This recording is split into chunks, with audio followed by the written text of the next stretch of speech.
Hello, everyone. Good morning, good afternoon, good evening, ladies and gentlemen. A very warm welcome to you all. I'm delighted to see many people connected to this webinar. My name is Maithili Menon, and I'm speaking to you all from Geneva, Switzerland. I'm delighted to welcome you today for episode 8 on network capabilities and emerging technologies to support IoT-enabled verticals. This webinar forms an integral part of the ongoing Digital Transformation for Cities and Communities webinar series. My colleagues will link the program of today's webinar in the chat. To commence today's webinar, we're honored to have with us the esteemed director of the Telecommunication Standardization Bureau of the ITU, Dr. Cheseb Lee, with us today. Without further delay, I would invite Dr. Lee to give us his opening remarks. Over to you, Dr. Lee. Yes, thank you very much, Maithili.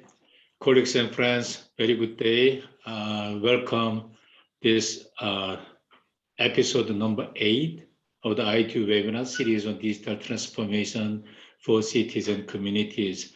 I wish all of you are in good health and good spirit. Today's webinar is dedicated to the theme network capabilities and emerging technologies to support IoT-enabled verticals. So ITU standardization work plays a key part in enabling the coordinated deployment of digital technologies in support of smart, sustainable cities. The number of IoT applications and the digital services continues to increase. We see every day new applications calling for existing networks to meet more and more interoperability and compatibility requirements. So in response, ITU supports smart cities and communities in maximizing the usage of common capabilities of architectural frameworks, as well as enhancing their capabilities to meet the requirements of new IoT applications and various digital services. This work is led by ITU's Standardization Expert Group for IoT and Smart Cities and Communities, ITU Study Group 20. Study Group 20 has developed technical standards that define architectural frameworks for vertical integration and provide guidance for cities and communities to integrate new digital technologies into their IoT networks. So today, we will gain expert insight on how these standards enable cities and communities to support a broad range of IoT applications and digital services in different verticals in a cost-effective manner.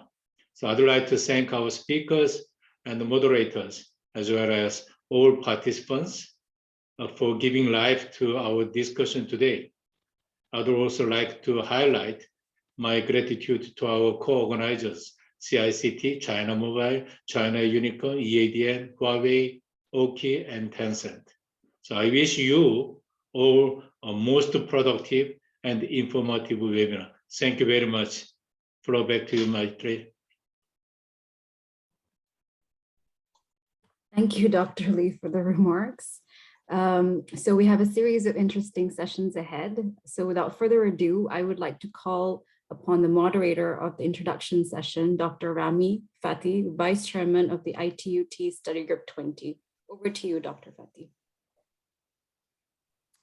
Thank you very much, Maithili. I'm so glad to be here. So my name is Rami Ahmed Fathi. I'm the Vice Chairman of the ITU Study Group 20 at the ITU, currently serving as Executive Director with the Egyptian Telecom regulator. I've been leading the development of digital services, Industry 4.0 planning, and ensuring quality of experience of provision telecom and digital services in the Egyptian market for over 2 decades now. It is my pleasure to be your moderator for this introductory session. So today we are going to have a look at the opportunities and challenges of network capabilities and emerging technologies to support IoT-enabled verticals. International standards play an increasingly significant role in supporting the development and applications of IoT and other emerging technologies. And as more and more devices are expected to be connected through IoT in different verticals, it is of extreme importance to share recent advances on the IoT-related network capabilities and different emerging technologies that support it. In today's webinar, we aim to provide a bird's eye view on how ITUT Study Group 20 has been contributing to this important area. We have a lot of information to cover today through two main sessions led and delivered by key ITUT experts. So session one is going to cover the different emerging technologies for IoT network capabilities. Session two covers IoT-enabled verticals and related IoT network capabilities. Without further delay, allow me to welcome our first speaker, Mr. Marco Caruggi. So Marco is indeed the leading expert in Study Group 20. He is the Q2, question 2, rapporteur and mentor of ITUT Study Group 20. Marco's technical areas of current involvement include IoT and smart cities, future networks, including IMT 2020, 5G, and Network 2030, AI and machine learning, and autonomous networks. Marco is also active in standardization since long time, leading standard certification in different domains. That would include NGN, IoT, machine-to-machine, big data, IMT 2020, and he holds different leadership positions as well. In the current 2017 to 2020 study period of the ITUT, he serves as rapporteur for Q2, which is the question which focuses on requirements and capabilities and architectural frameworks across verticals, enhanced by emerging digital technologies. He's also the co-rapporteur of Q20 in Study Group 13, which focuses on networks beyond IMT 2020 and machine learning, with a particular focus on requirements and architectures.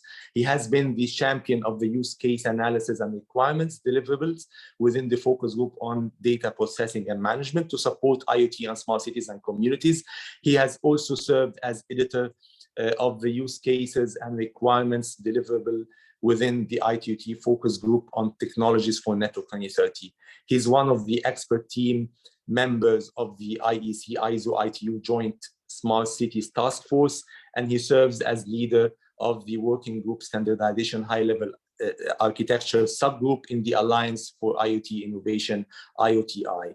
So over to you, Marco. I think you're going to provide us with a high-level overview of the IoT and probably serve as a very good intro for this session. So Marco, the floor is yours.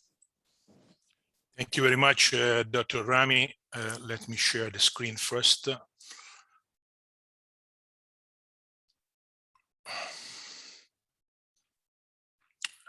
Yes, okay. Again, good morning to all, good afternoon, and very pleased also to be here, and hopefully you will find this workshop interesting. So Dr. Rami has kindly introduced me even lengthy, but I would like to go in fact to a few elements and introductory concept for this workshop. So a few words about emerging technology and network capabilities to support IoT-enabled verticals. And then we started with the definition, which dates from 2012 in the recommendation Y4000, is the Internet of Things definition of ITUT,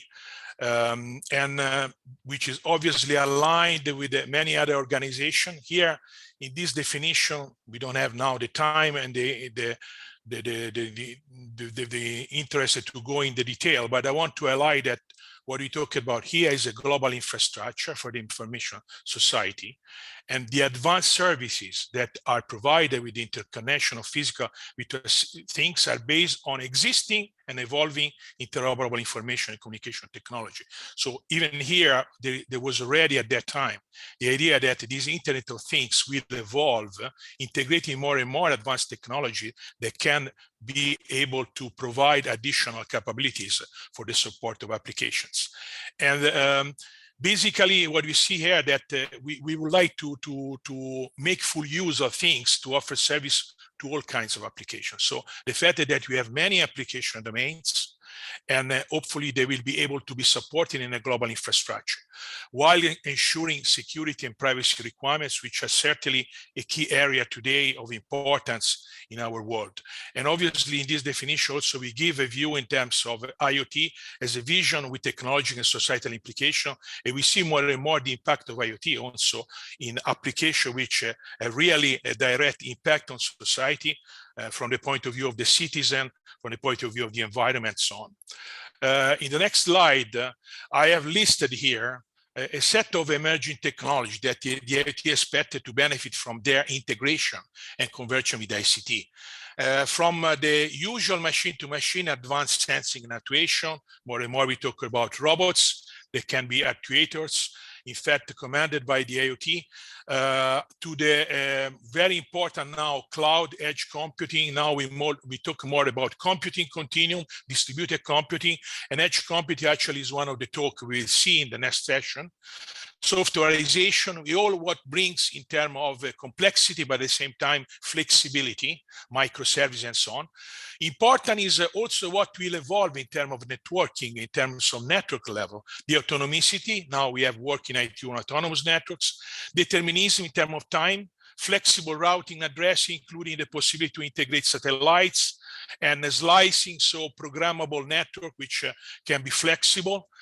And as well, the data management. We will see, in fact, a specific talk on data. Data, as we know now, is the next fuel, the fuel of the next century, and all the promises around data management have to be integrated in the IoT, but also make value for the IoT. Artificial intelligence, machine learning, pervasive technologies, which now are more and more integrated in the IoT at device level, network application level.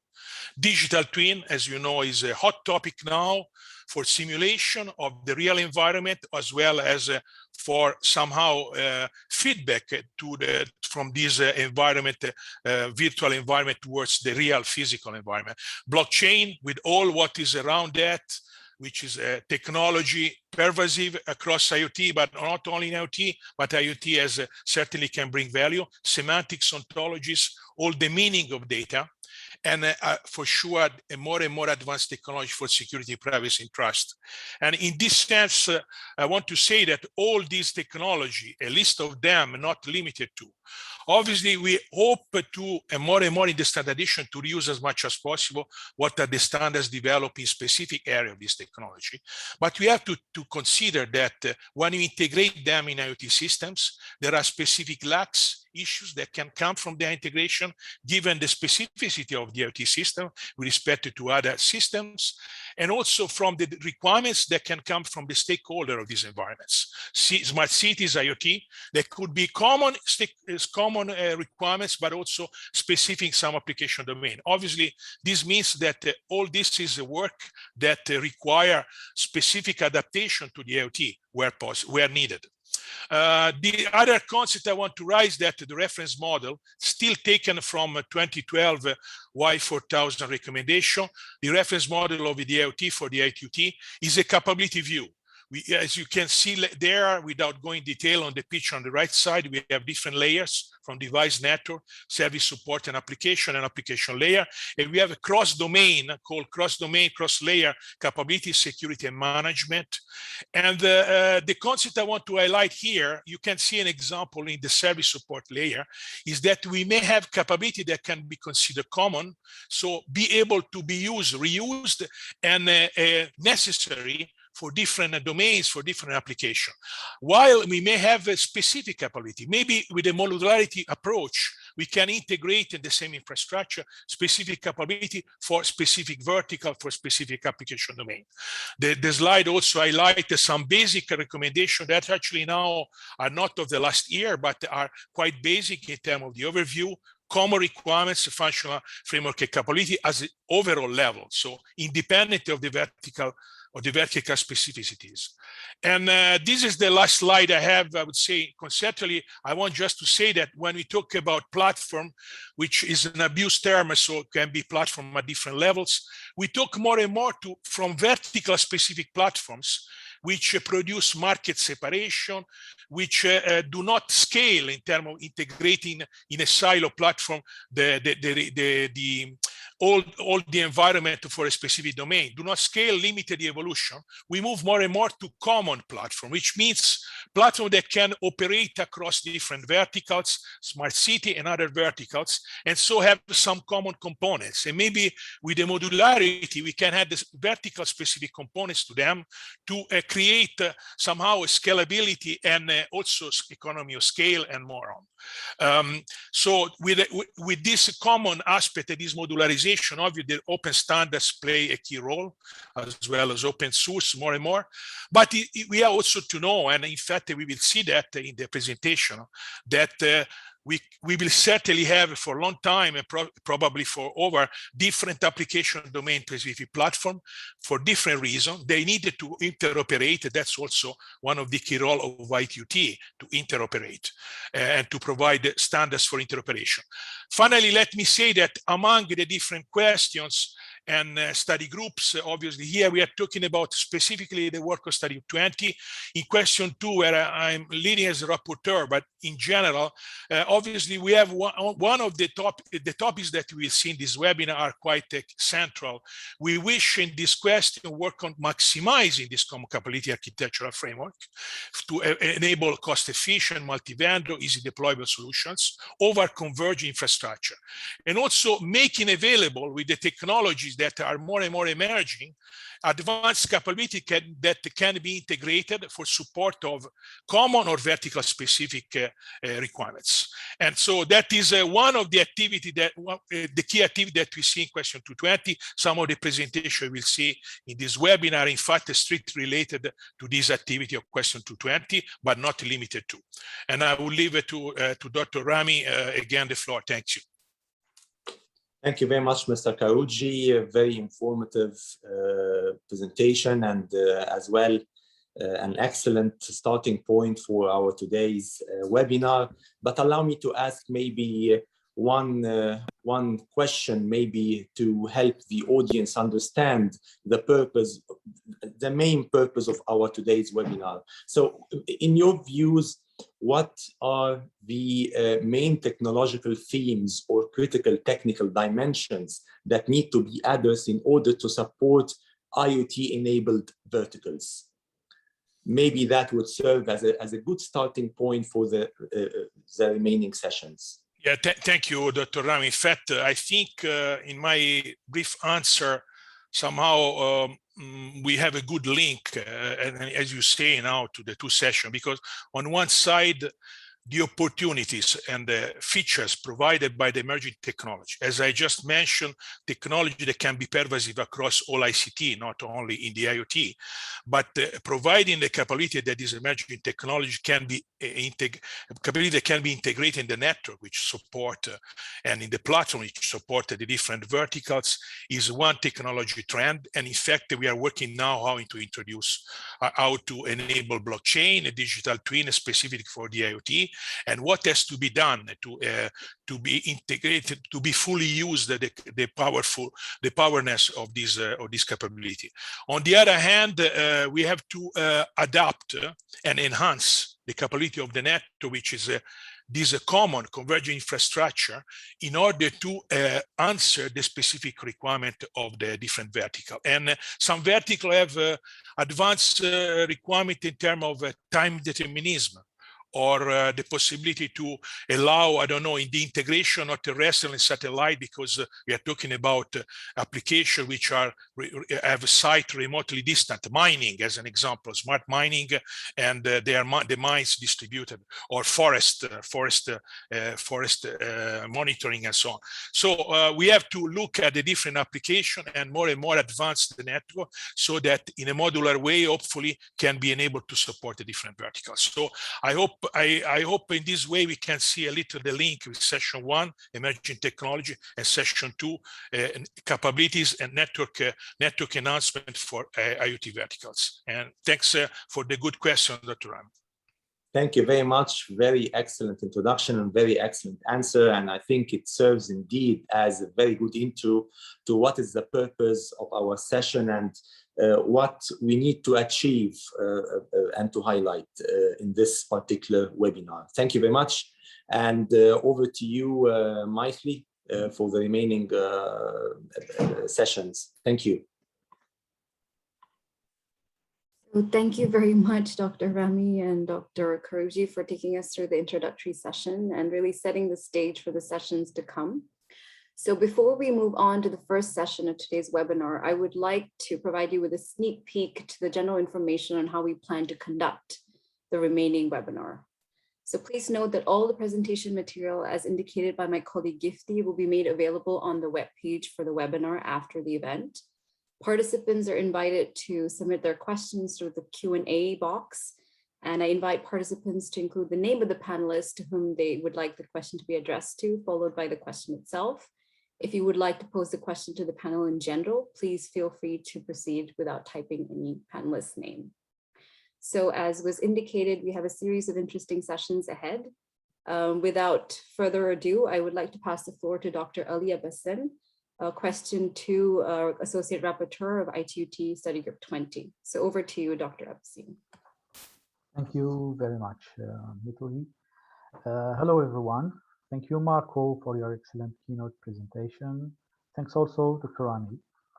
My name is Ali Abassem. I am CTO of EADN, an Algerian publicly owned company working on digital transformation projects for public sector and governmental entities in Algeria.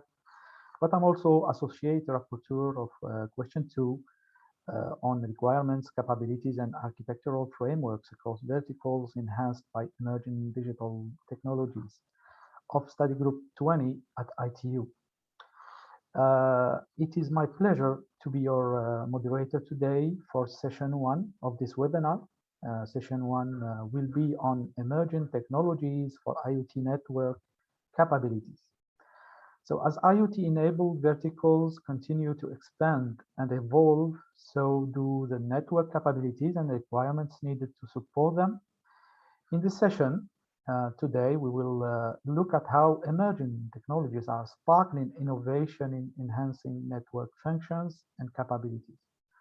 Specifically, we will have a look on how edge computing, digital twins, and data technologies are providing operators with new ways, new options, and opportunities to meet the network requirements for digital innovation in general. If we have sufficient time at the end, we will hopefully have a Q&A section toward the end of the session. So we have a lot of information to cover today.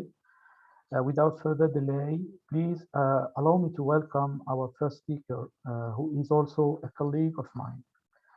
Our first speaker will be Dr. Shushin Jha, who is Associate Rapporteur of Question 2 of ITUT Study Group 20. She got a PhD degree from Northeastern University of China, and after finishing her postdoctoral research, she joined China Unicom Research Institute. Her research area includes IoT and their applications, specifically edge computing, blockchain, and deterministic communication technologies. Since 2015, she is also serving as Associate Rapporteur of Q2, as I mentioned, and is also actively participating in Study Group 20 standardization activities. Dr. Jha will be presenting her views on edge computing for IoT. Shushin, the floor is yours. Thank you.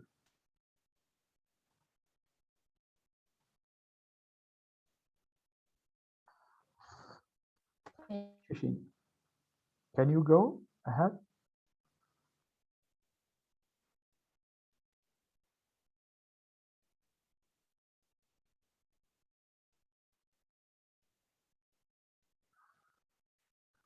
Just a few seconds. So the screen will be shared. Can you hear me, Shushin? Can you speak?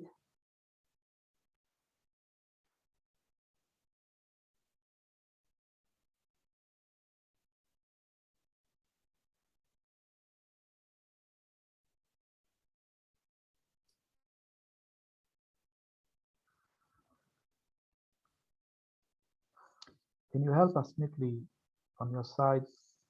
I'm not able to hear Dr. Jha.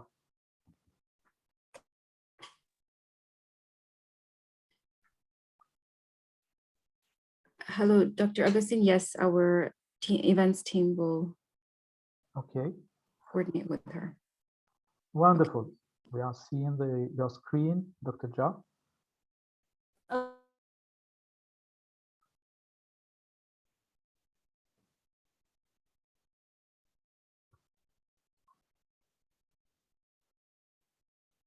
I think that we are experiencing some issues.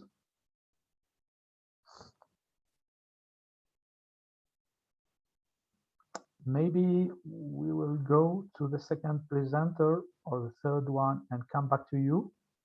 Shushin, is it okay?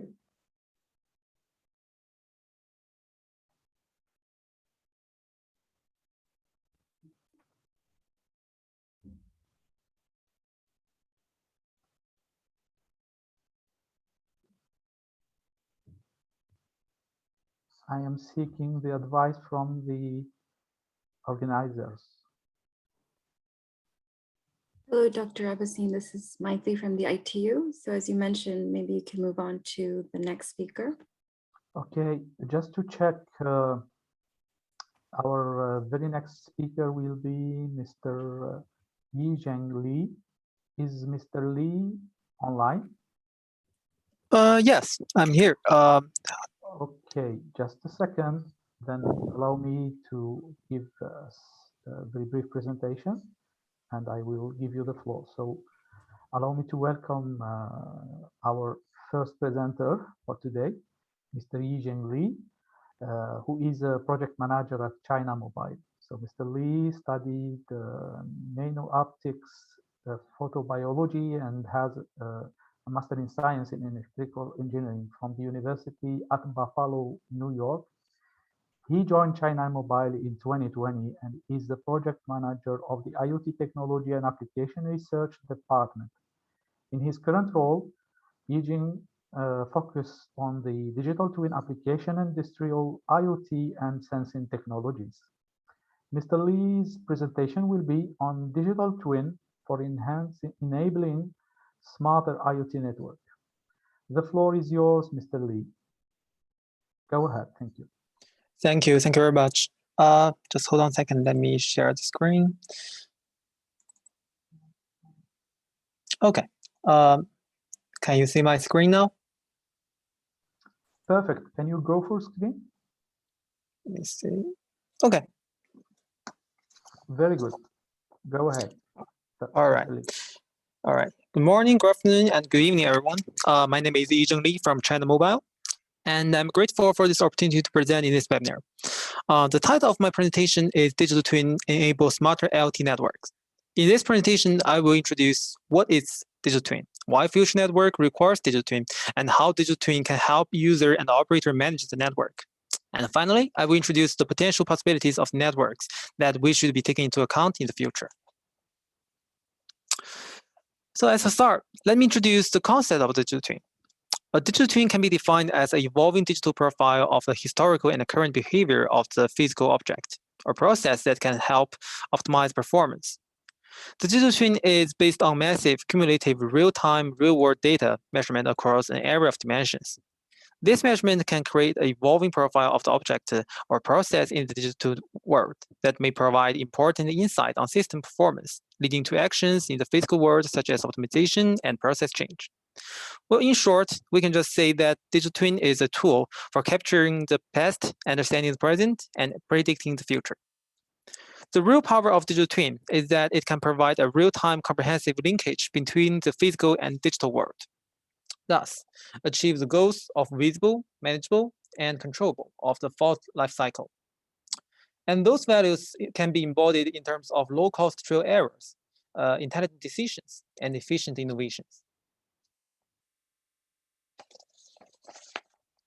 Furthermore, the digital twin can also allow users to have a complete digital footprint of their product, from design and development through the end of the product lifecycle.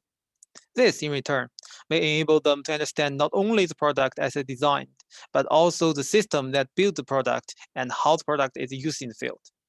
This is very important because before digital twin, most users or most industries develop and maintain products based on experience, not knowledge. They may know how to fix the problem, but they don't know the mechanisms behind it. And the experience can be easily forgot or lost. So every time when the user or the industry trying to develop or maintain the product or develop a new process, it's actually a whole new process. They did not effectively utilize the knowledge from the past. However, if we can apply digital twin systems, the key value of digital twin is not just simulation or interaction here. It can realize system automation and knowledge inheritance. They can use the real-time data from the multiple sources. The digital twin can construct a closed-loop intelligent optimization system and continuously learns and updates itself to represent the current state or working conditions of the asset, object, product, process, servers, or even the systems. User and decision makers are able to gain the deeper understanding, which can be applied to improve their knowledge and awareness, or even optimize the performance of the modeled asset and the larger systems it interacts with. So when we talk about the application scenarios of the digital twin systems, digital twins are applicable to many human activities where modeling and simulations can represent how well the actual activities are conducted and function in real-world context. The digital twin has been already used in many industries towards smart manufacturing, such as aerospace, energy, transportation, and car manufacturing, and so on. And in the future, digital twin technologies will not be limited in the manufacturing field, but it can also be widely used in smart city, human activity management, digital twin human, or other scientific research, making the whole society moving towards the digital twin world. Now, let's back to our main subject, digital transformation of verticals. There is a growing recognition at management level around the world that data is a fundamental resource for boosting comprehensive and achieving lasting success in industry. It's thus no surprise that the progress of digital transformation in all sectors has become unstoppable, no matter the company's size. But anyone aiming to take a full advantage of the potential offered by digital twin needs the proper networks, powerful, secure, with high availability, and ideally easy to configure and monitor, which we can rephrase those terms into openness, flexibility, and intelligence. Digitalization requires networks, and therefore network management systems. After all, the demand of end-to-end connectivity means an increase in both the number of communication participants and the volume of data. In other words, the networks are growing more and more complex. And this, of course, means there is also increasing demand for efficient network management. As the network grows more and more complex, it will be increasingly important for operators to ensure maximum transparency, knowing which components are being used where and how they function is a vital prerequisite for efficient network management and essential for the data security and availability. That's why network management systems should be offered, should be concerned. It should offer opportunity of monitoring all network components in real time, regardless of the vendors and regardless of the number of nodes, which will certainly continue to increase as the digital transformation progress. As shown in the figure here, CMCC believes that when we talk about network management, the network can actually break into more specific granularities. The network can be modeled from three aspects. The managed object aspect, such as network elements, topology, data flow, and service level agreement, and the life cycle or time sequence aspect. From the very first step, network planning, down to the network optimization. And finally, the function aspect, network insight, network plan, network prediction, network diagnostics, and network description. Those are important factors of network, and the operators, users, and the operators and the users need a better system to manage them. So what exactly is digital twin could do for the IoT network? What meaning of the openness, flexibility, and intelligence? Let me explain the main details here. So for the openness, the component landscape in any given network tends to be non-uniform, not only because of the network components represent a range of hardware categories, usually from more than one manufacturer, but also because there are often major difference in terms of existing software configuration and the way it's distributed. But a network digital twin can extract and retrieve all this information. For example, which categories those device belongs, which protocols it used, and provide those information to user and operators. More than that, it can create a link that connect all those different data to data resource, which can help users locate and understand the data. Furthermore, the digital twin network can collect various types of the raw data and present it in an open standard, thus help user query, retrieve, and integrate those data with different form. So when we talk flexibility, digital twin can power network capable of growing along with network, because all these network elements, work status, and functions are transparent in digital twin. Users can easily add, delete, replace, or integrate other models or systems. In addition, flexible systems offer a major advantage that business do not have to invest in a complete solution right at the outside. They can begin with a small-scale solutions and extend it over time. This will effectively reduce the cost of this network setup. An intelligent system, intelligent digital twin network are giving the network a brain by integrating with a data model and AI algorithms and simulations. Digital network can create an autonomous and self-optimization network to meet the diverse and dynamic customer requirement. And they are no longer static network anymore. So this is why we need a digital network.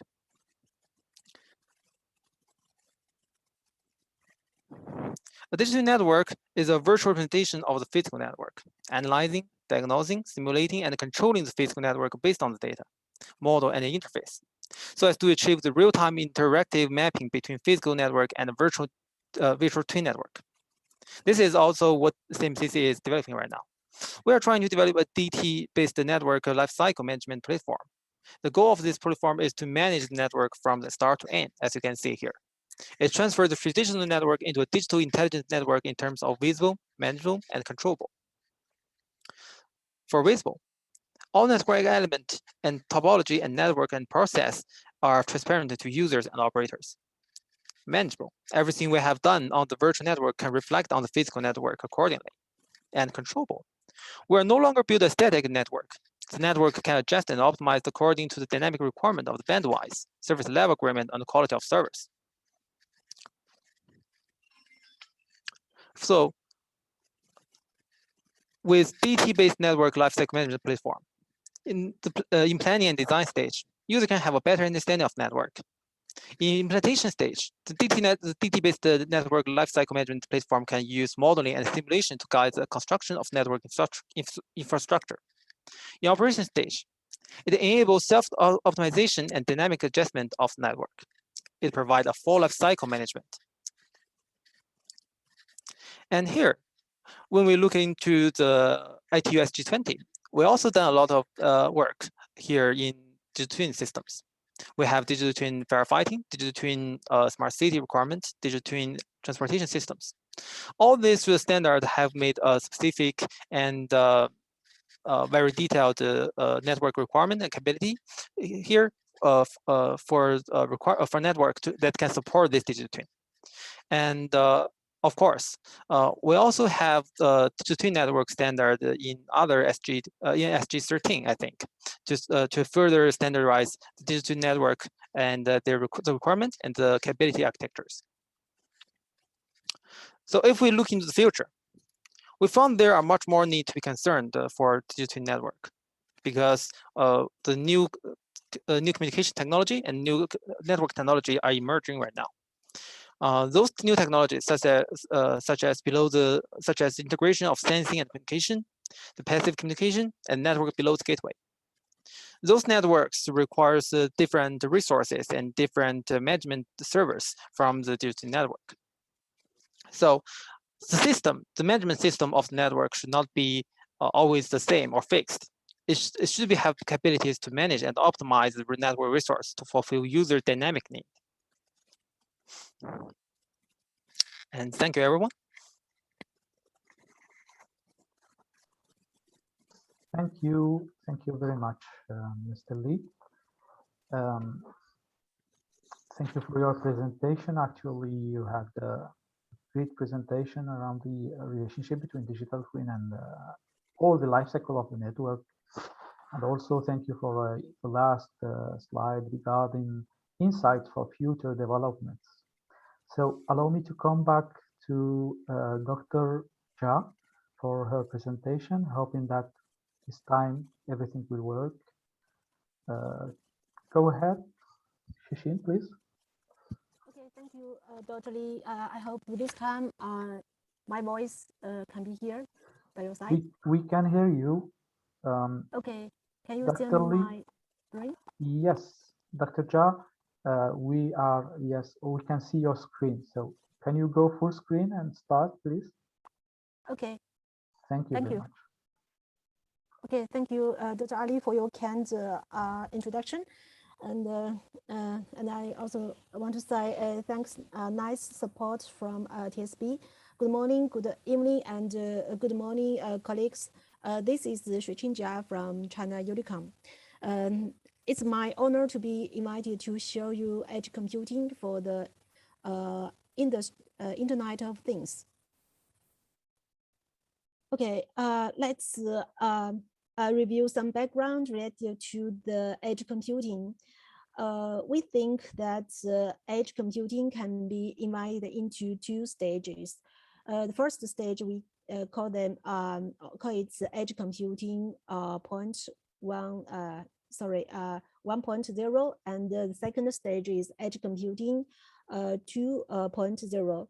At the first stage, the CDN, which is content delivery network, can be regarded as the driving force for the edge computing. At the second stage, the IoT plus the edge computing related technologies developing.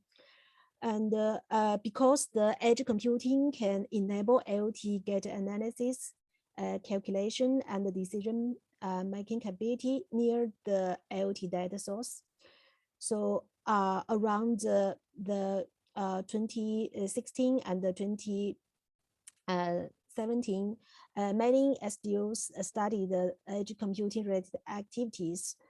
And the ATUT study group 20 is, of course, included.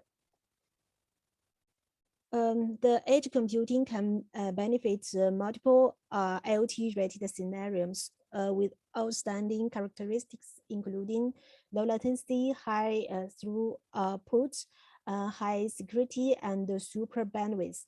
The basic principles behind this is that the edge computing can be deployed between the local devices and the cloud data center. So the data filtering and the processing can be made by edge computing, which can reduce the latency and improve the throughput, bandwidth, and help the security. In summary, the value of edge computing can be included as it can provide information technology environments and cloud computing capability near IoT resources and IoT users and IoT data source, and which can better support the service requirements of low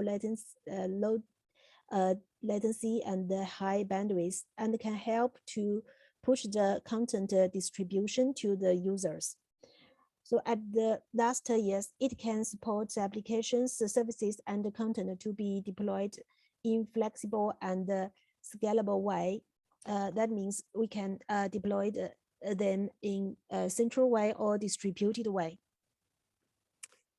And in this slide, an example of edge-enabled edge computing-enabled IoT gateway usage in client control. And this example is included in the appendix of the ATUT recommendation Y.4122. So compared with so in this example, we can see that compared with the traditional client control, the edge computing enabled IoT gateway can provide resources for example, computation, storage, and the network to support collaborative decision-making of multiple PLCs, and they can support interworking between the servers deployed at the central control room and the PLC deployed on the field. In the practice, edge computing can be applied in multiple IoT applications. For example, smart manufacturing, new media, transportation, medical care, etc. So at the last, let me make an advertisement for IoT edge computing related standardization activities in study group 20 of IoT. There are 2 published IoT edge computing recommendations from CICT 20 and 2 ongoing work items. And the titles and the numbers are reflected in this slide. If you are interested in them, you can find them in the website of the IoT study group 20. Okay, thank you very much for your attention. Thank you. Okay. Thank you very much, Shishin, for your valuable presentation on the relationship between edge computing and IoT, and also to bring in some attention on the work of Q2 in study group 20. So allow me to go to our third and last speaker for session 1, who will be Dr. Yun Li, which is the Director of Technical and Industry Standard Department at Tencent, China. Dr. Li is also editor of several IoT recommendations, including Y.4904, 4905, and 4561. Ms. Yun Li has more than 10 years experience in ICT and lately IoT standardization activities. She has been actively working for standardization in different fora and organizations like ITUT, ISO, IEC, GTC1, IEC, SAC, and CCSC, SSA, sorry. She holds a BSc and also a PhD degree from Queen Mary University of London, UK. So Dr. Li will be speaking on data middle platform in IoT and smart sustainable cities for digital transformation of cities and communities. The floor is yours, Dr. Li. Can you share your screen? Thank you, Dr. Ali. And I'm sharing my screen now. Can you see the screen correctly? Yes, it's okay from my side. Okay, I will make it full size. Thank you very much. Thank you for giving me this opportunity to join this webinar and to share some of our currently working item of the data middle platform in IoT and the smart sustainable city. And this new trend is actually can help the digital transformation for city and communities, which is actually the topic for our this webinar. So in smart sustainable city has been one of the most exciting blueprint for every citizen since IBM has firstly come up with the concept of the smart planet in 2008.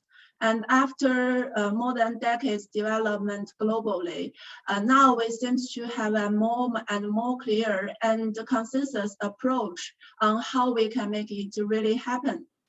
So today we are talking the digital transformation for cities. With the development of digital technology, including and especially with the IoT technology, together with the cloud computing and also the previous presenters has been mentioned the edge computing technology as well. It is possible to build a very solid digital foundation, which can acting as the city operating system. It will not only support the quick and light release of the smart applications in rich digitalization scenarios for city, but it can also deepen the connection of government, organizations, and the public in the cities. So for all good stories about the digital transformation, data is one of the most important drivers to link all the components and ensure that we can deliver the right, the convenient services to the cities and to the public of the city. Actually, it is become one of the most crucial assets for cities, for organizations, and individuals in the city. So my topic here today will be more focusing on the data aspect. So as we all know that there are massive data has been generated or collected by the IoT systems, such as the mobile internet, the web, the billions of the mobile phones, the sensors, and some systems like the payment system, camera systems, and also the other sources for data. The fact is that the data capability is enhanced by IoT system dramatically for the past decades. The enhanced capability including the complexity of the number of the data that has been collected and the type of the sources where data can come from, and also the format of the collected data, and also the volume of the data, the requirement to explore data relations, and the demand for data exchange and integrations. All of this is becoming more and more important for us to handling, to make sure that the IoT system actually can contribute to our daily life.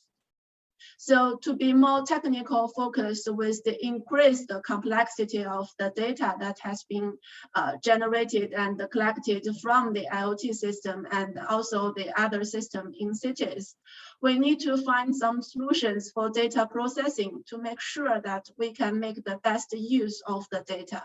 To do so, the data processing needs to not only to align with the data strategy, data governance, and data architecture of the city or the organization. It also needs to support the further data analysis and the services which will be delivered to the end user of the smart city. However, the past development, the past ICT system development has brought us some digital silo problems, which including the following points that I have listed here. The first one is that the duplication of the ICT system to support data collection and the processing from various data sources. And this lead to the explosive data volume, repeated data system maintenance, and high operational cost.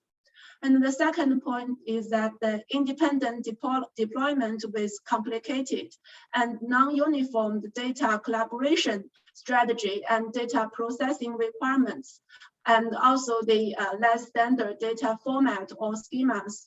All these factors lead to the low level of data interoperability and the process efficiency especially for the cross-department or cross-domain scenarios. And the third point is that the non-reusable data services with inflexible interaction and less management transparency. This leads to the low level of public cooperation and lagging reaction to business innovation and requirements. So to summarize, the problem is actually we have the similar tasks, but we got very different multiple processes which are separate to each other.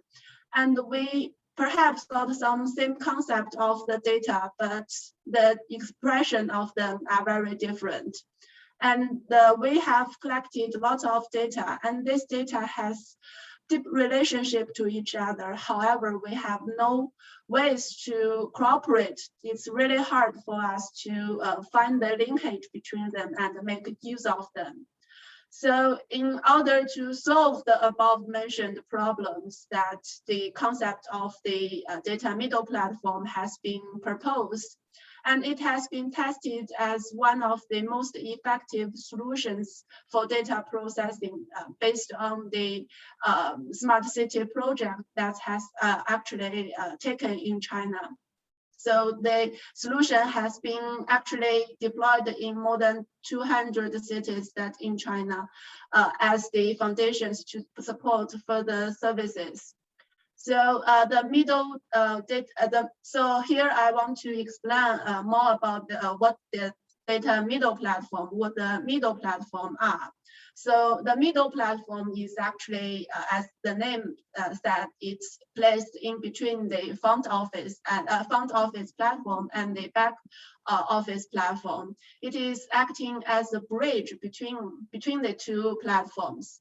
The front platform is composed of various applications or systems which have direct user connection. For example, the website, the mobile applications, and the client applications or systems that can directly used by the end users. While the back platform is composed of various technical and management supporting function blocks or systems, which might have no direct interaction with the end user. So this the functional blocks or system is mainly providing the capabilities such as the digital infrastructure utilization, the network connection, and the computing resource scheduling, and also the data collection and the storage. So the middle platform separates the fundamental technical supporting capability of the back office platform with service and the interaction of front office platform, so that it will be able to solve the contradicted problem between these two platforms, because the front office platform has the innovation driven and require for rapid change, while the back office platform is mainly focusing on to provide a reliable, driven, stable life cycle management for the resources. So from the data processing viewpoint, the data middle platform actually abstract the generic data model and provide unified data management and governance approach that it can improve the data processing efficiency and explore the data value, promote the data openness and the sharing. So in the end, it will be able to deliver high quality data services without duplication for separate systems which does not communicate or hard to communicate to each other. So in the summary, the data middle platform is actually aiming at providing unique perceptions of business blocks and data that can be reused by organizations and the cities. So that's some background and introduction about what the concept of the data middle platform, the emergent technology is about. So at the end of the presentation, I want to share you with some of our ongoing work items that currently taken in the Q2 of SG20. The title for the work item is framework for data middle platform in IoT and the smart sustainable city. And the recommendation aims to introduce the concept of data middle platform and then identify the high level requirements for the data middle platform. Then it will come up with a capability framework of the data middle platform in IoT and the smart sustainable city. So, and also we will include some use cases for the data middle platform at the end of the recommendation when it's consented. So I will not talk more about the details of the each specific blocks that or capabilities that the data middle platform will provide to us. So anyone that has the interest to know more about the technology and know more about our working item, you are more than welcome to join the Q2 discussion for our upcoming SG20 meetings. That's all from my side. Thank you. Thank you very much, Dr. Yun Li. Very interesting presentation. You have focused on the importance of data in IoT platform and smart city platforms, and also introduced the concept of the middle platform that will be a breakthrough in the manner where data will be processed and managed. And also thank you for inviting experts to join us on Q2 and SG20 in general standardization work. Thank you very much for all speakers. We have managed to have the presentations, I think, on time. We will have then a Q&A session. So allow me to go back to Dr. Jha, maybe, from China Unicom, with my first question. Thank you very much, Shishin. So my question will be, in your understanding, what are the difficulties that could be when using edge computing on a large scale project, on a large scale IoT platform, or for a smart city, for example? So what kind of difficulties edge computing will have? Thank you, Dr. Jha. Thank you, Dr. Ali. Thank you for your good question. Okay, yes, the large scale application of edge computing is indeed a problem. Personally, I think there are many reasons. Among these reasons, I want to mention two reasons. The first one is that the cost of the edge computing is relatively high at this moment, especially when mobile edge computing is needed. And the second one is that there are some remaining engineering and technical issues. The edge computing needs the support from both IoT terminal side and the cloud computing side. Only when the edge computing side and the IoT terminal side collaborate together with the edge computing, the outstanding characteristics of the edge computing can be ideally achieved. However, at present, the technical problems of collaboration among the terminal side and the cloud computing side, and also the edge computing side, are still under discussion in various standardization organizations, which is also an important topic in ITUT Study Group 20. Thank you. Thank you very much, Shishin, for your answer. Allow me to go to our second presenter, Mr. Yizhang Li from China Mobile. My question regarding your presentation would be, in your views, what standard or standards are required for digital twin for IoT network? Thank you very much. So you may know that, as I also mentioned before, that currently we already have digital twin network and digital twin network security in ITU SG13, and we already have a couple of work items already proposed in SG20 for different digital twin scenarios. But even though with many existing standards can have been proposed, but there are still some actions to be taken for digital twin network. So first of all, I think we should be clarified which type of equipment or what parameters should be taken into account for the network interoperable management. Because 3GPP, IEC, IEEE already published and proposed the many network and connectivity standards. So when we talk about digital twin networks, what extent standardization is needed for digital twin should be clarified, because we know that digital twin will certainly increase the cost, increase the network load, and increase the it's basically we will have some burdens on the network. So it is important that we clarify which or what extended capabilities should be considered, and is it necessary, or is it effectively have benefits that should be considered. And secondly, I recognize that many work items had proposed or mentioned term real time, which is also popular in many standards right now. But there haven't a standard that mentioned what exactly is real time.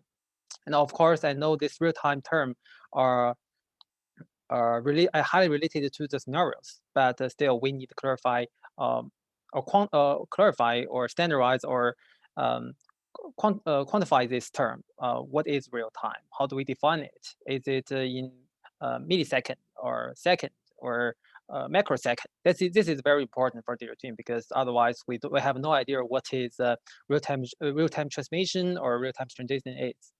So yeah, that is my answer. Thank you. Thank you, Yizheng. Very interesting. Third question goes to Dr. Li, Dr. Yun Li from Tencent. Dr. Li, what will be the most important capability in the future for future IoT network and applications in your view? Thank you, Dr. Ali. Actually I have slightly mentioned it in the presentation that for the past years development that actually our current IoT network is very powerful. We already have enabled the billions of millions connected objects to the network, from the sensors to the robot, and also some and the terminals for the different scenarios.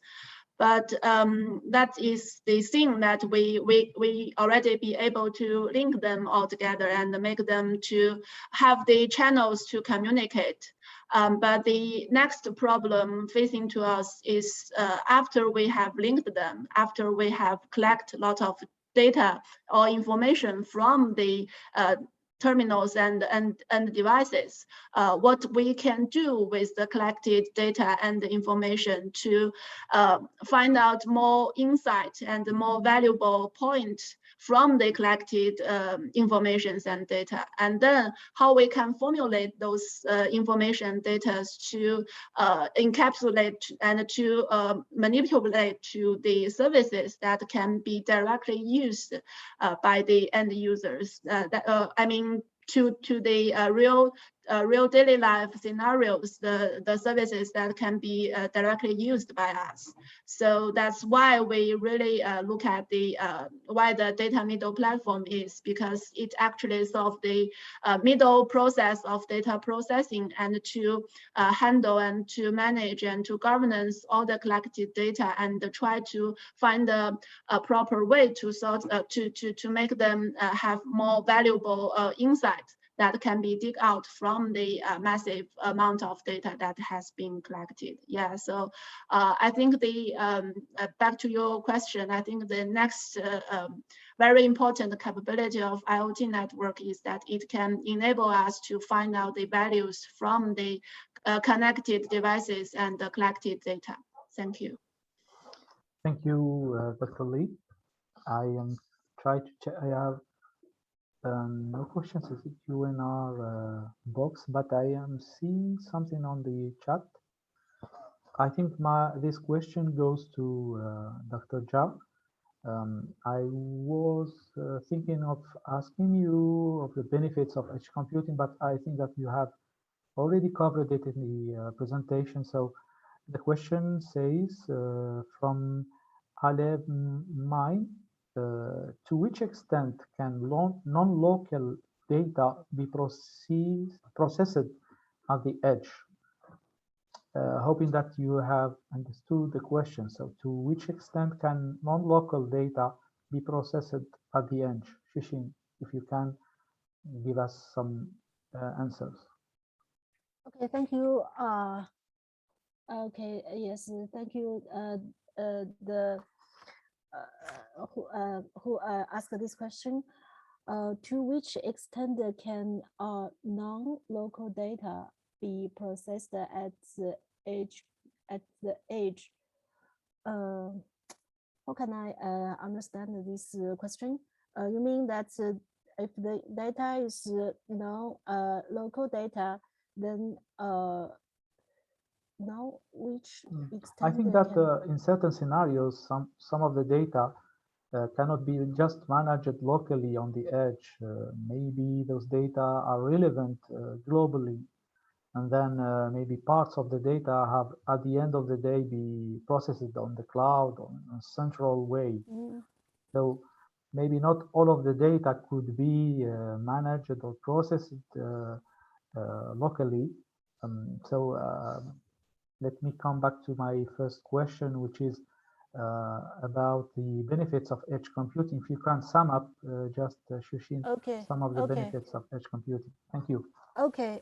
So for this point, yes, in my presentation, that I summarize that the benefits of the edge computing can be summarized as which can provide the low latency because the edge computing can be provide some capability, provide some computing capability and intelligent capability in the middle of the data source and the center cloud.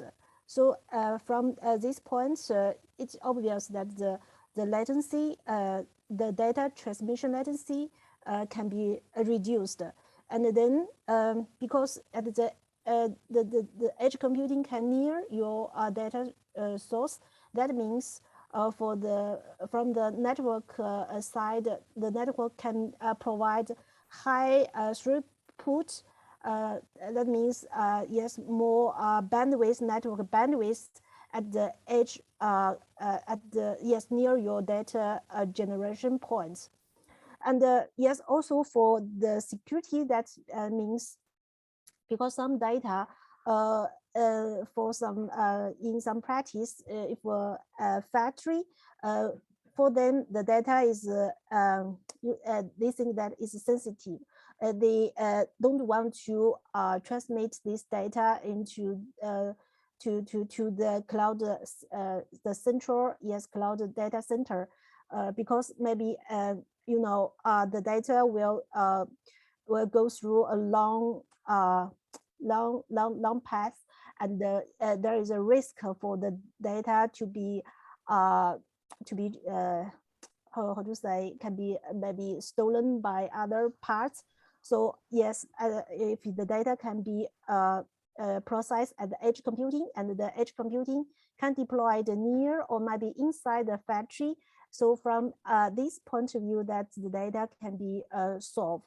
So this is can improve the security for the factory. That is my answer.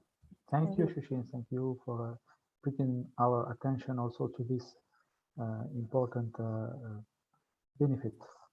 So I will come back to Mr. Yizheng. Actually, I was wondering what kind of companies will need the digital twin technology, or maybe what could be the criteria for using or taking advantage of digital twins. Yeah, sure. That's a good question. So we know that twin now are very hot topics, and nearly everything now clarified that claims that they can use digital twin to improve their company or improve their production process. But in fact, I think digital twins are not suitable for all subjects, or not suitable for all the industries, because digital twin will certainly increase the network load, cost, and complexity, as I mentioned before. So before digital twin applied, the user must clarify or consider the product type, the complexity level, the operation environment, or the performance requirement and economy benefits of their project. So for my personal opinion, that if we want to use a digital twin, a digital twin should be more appropriate for something like a high value or a complex product or production progress, or something something in extreme environment, or some progress with a higher accuracy requirement, or probably it's a large project requires a multi-dimensional cooperation. Project like that or product like that may require digital twin or can be get benefits from digital twin. But I'm not seeing a small project or an easy project may not have benefits. They can, but from my opinion, they may not. This may not be realized until a couple years later, because so far now digital twin are still are still in discussing right now. We're not realizing a full digital twin. So maybe a couple years later, everything can be digitalized and have a digital twin for themselves. But for now, I believe only high value and complex projects are good or the appropriate for digital twin systems. Thank you. Thank you very much. So I understand that digital twin is not really for everyone. For now, it has some investment to have, and it's not applicable for everyone for now. Thank you very much. I will conclude by a last question for Dr. Yun Lee regarding the concept of data middle platform. So of course, this is a very interesting concept and technology. Could you please maybe try to give us some use cases or examples of implementations, and also link that with the role that can play standards and standards in this kind of projects? Dr. Lee. Yeah, thank you. That's a very practical question.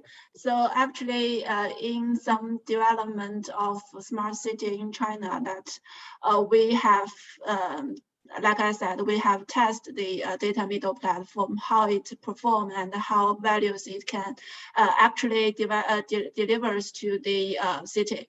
So I would like to give one example, which is that because of in recent 2 years, we are facing the pandemic very, so we actually in China for most of every country that we have some type of data middle platform to collect all the pandemic related information, like where are the confirmed cases from and their tracking paths for where they might visit, that those areas might become the high risk areas, and then we can give the right promote alarm or the information to the people who might have visit that risk areas. So without the data middle platform, in old days we need to collect the information street by street and scenario by scenarios, and sometimes different apartment and different street, they are not talking to each other very well. So it makes this process very, very difficult, and it might take a very long time to get the final result. But if we have the data middle platform, which like Marco said, that we break the silos, that we don't count about which department are you from, which role are you from. As long as you have related information, you just give that information to the data middle platform. And then the data middle platform will do the internal process and deliver the related information to the right person, to the right organization directly. So in this case, it has been shortened the reaction time a lot, and that make the control for the spread of the disease very well. So that is a very typical example for how data middle platform react in the scenarios. And talking about the standard related activities to make this happen, as different department, different role of peoples and the systems need to feed the data directly to the data middle platform. So there is a very important aspect for the standardization is the we call the data schema or data model that you need to align to all related department, peoples, and the system. So I think that will be a very important area or direction for the standardization work to take. Thank you. Thank you very much, Ms. Yoon. I see many questions on the chat, but all very interesting area of work on computing continuum. But I guess that we had consumed all the time that we had given. So at the end, I thank again our distinguished guests for their excellent presentations. My thanks goes also to all of the participants, and I encourage them to continue discussion offline with all of the presenters, all of our experts, and you are very welcomed also to participate in the work of Study Group 20, hoping that we will have many people with us. Thank you very much, and I come back to you, Marco and Rami. Thank you very much as well for the organizers. Thank you.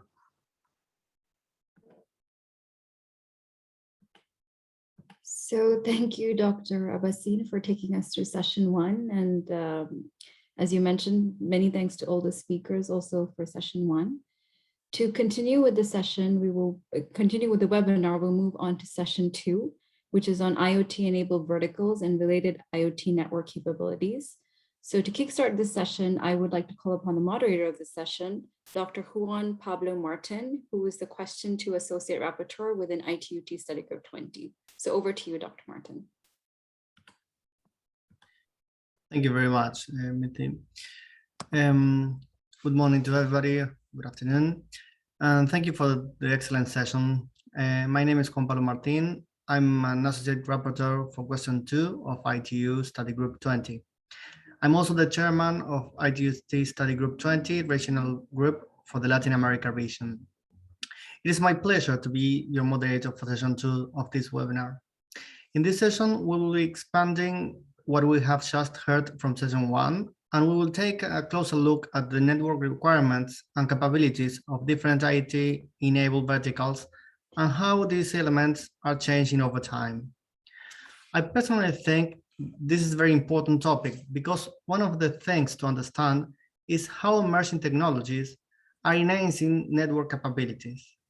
It is a different thing to understand how they are being applied to different IoT verticals. Similar to the first session, we will try our best to have a question and answer session towards the end. Please use the tool that we have on the Zoom tool. So with us today is Dr. Sushil Kumar. He's the Deputy Director IoT of Telecommunication Engineering Center, Department of Telecommunications of the Ministry of Communication in the Government of India. He's also working as Deputy Director General in Telecommunication Engineering Center and heading the Internet of Things Division from 2013. So please let me welcome you, Dr. Kumar. The floor is yours. Thank you.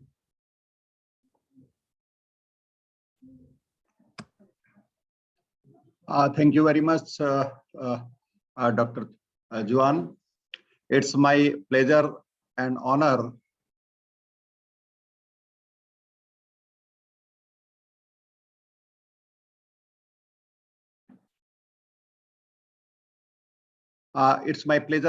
to share my to participate in ITU webinar and share my views on the topic on deployment of smart services in a rural community. So I shall share my present screen.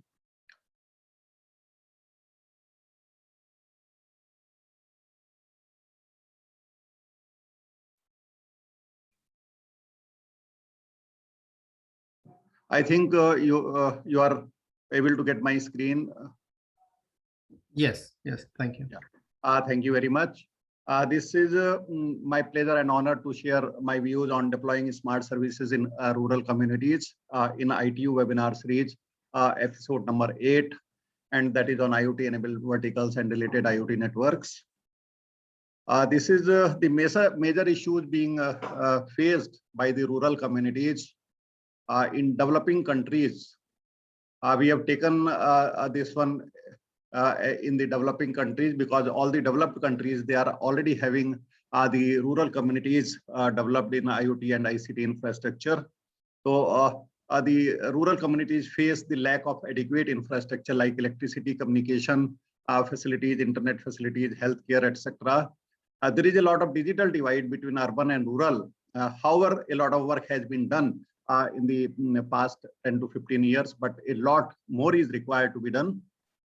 So this majority of the population in rural areas depends on agriculture, animal husbandry, fisheries, dairies, etc. to earn their livelihood. Income of rural households needs to be increased. There is a language dominance of English over the internet. It limits the access of non-English speaking population. The smartphones as well as the content in local language will help the use of electronic media and the smart services in rural communities.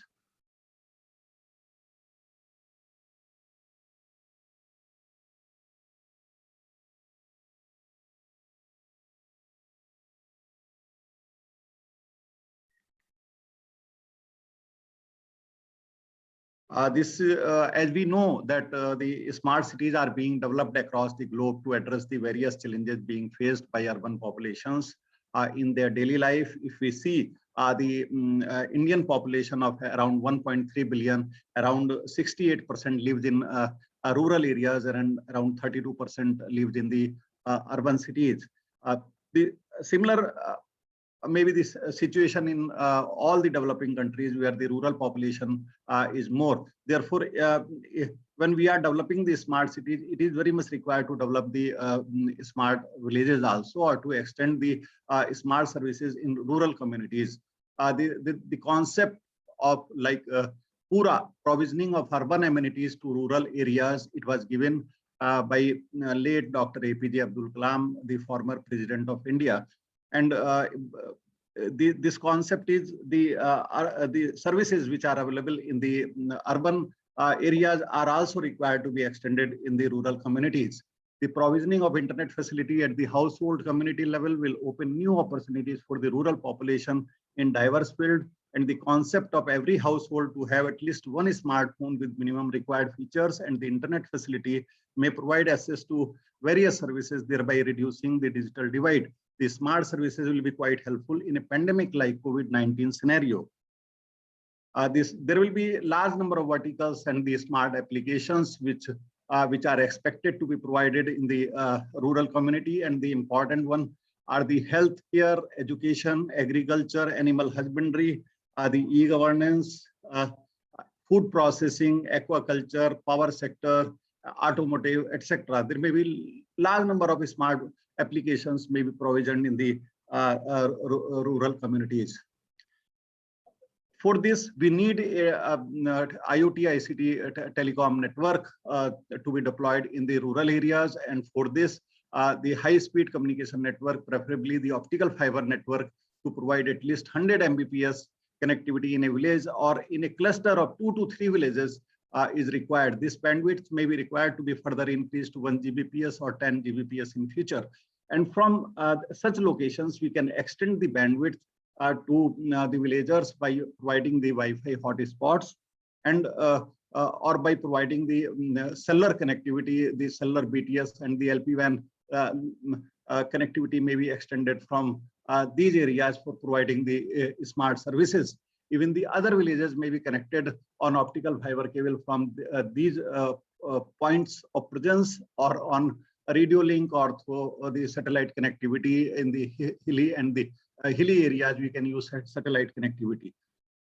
Then further, such type of point of presence where the optical fiber connectivity has been extended, maybe provisioned the towers as well as the genset or power plants by one service provider and may be used by the other telecom service providers from the economy's point of view. The cost-effective solar panels capable of replacing electric generators may be a solution for fast expansion of mobile network in the rural areas. These towers may also be used for the FM broadcaster for transmitting regional programs. Besides entertainment, the channels may also be used to spread the news such as cyclone or heavy rains or weather forecast, etc. So these things are very, very important for the development of the rural areas Then further, we see the smartphones and the tablets or laptops with minimum features like Wi-Fi, Bluetooth, and cellular connectivity and long battery life that is very, very important are required to accelerate the use of technology in various applications in the rural areas. An ecosystem may be created for the research and development of sensor-based connected devices, IoT devices, to harness the advantage of using IoT in agriculture, fisheries, animal husbandry, healthcare, etc. Indigenous manufacturing of such devices will make them affordable for deployment in rural areas. The smart city platforms, they should be able to manage the emergency health services to the public of city as well as the rural areas. And these smart city platform should be able to connect the devices being provisioned in the rural areas. This is one of the diagram I have taken from the document. The government of India has is providing the optical fiber connectivity in 0.25 million village panchayats. In India, we are having 0.65 million total villages, and 100 Mbps minimum connectivity is being provisioned in the in village panchayats, and from there it is being extended on Wi-Fi as well as on cellular connectivity, and LPWAN connectivity is also being provisioned for the smart services. Around 0.15 million villages have already been connected on optical fiber connectivity, and various applications are being provided in the rural communities. This role of IoT and ICT in various applications in rural areas, we can see from the telephone to computer and the website, and then for the broadcasting, satellite, mobile, internet, and broadband, and now to sensor networks. These various smart services can be provided in the rural community in various verticals, like the important one is the agriculture, the healthcare, and the education, fisheries, animal husbandry, where we can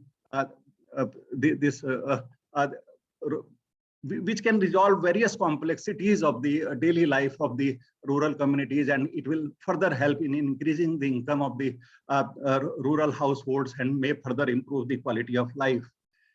These are some of the important verticals like healthcare. The smart devices like thermometer, SpO2 meter, portable ECG machines with Bluetooth connectivity may be used to monitor the patients remotely by the doctors, as there may be shortage of beds in the hospitals, and it was very much required not only in the rural areas but even in the urban areas also in the pandemic scenario of COVID-19. So in fisheries also we can use the IoT technology to monitor the water quality as well as the vital parameters like temperature, pH, turbidity, carbonates and bicarbonates, ammonia, etc., related to health and development of fishes. In the aquaculture, teleeducation, we have seen the children have suffered a lot in the rural areas during pandemic, and they could not get the education. Even the WhatsApp messages were being used to send the videos to the children, but when there is no connectivity, it's difficult for the children to get the education. So this teleeducation will help a lot, and we can provide education to the rural community by using this IoT ICT network. Then this is the architecture approved by ITU in study group 16 in 2016, and it has been taken from ITU-T as .810, the wearable health devices. This architecture will be quite useful in developing the smart services in the rural area in health vertical. These are some of the important standards like ITU-T L.1700 requirement and framework for low-cost sustainable telecommunication infrastructure for rural communications in developing countries, and the related supplements like supplement 22 for OFC, supplement 23 using radio link, 29 using cellular technology, 30 using cellular network with capacity transfer, and supplement 31 using satellite systems will be quite useful in developing the low-cost telecommunication infrastructure in the rural areas.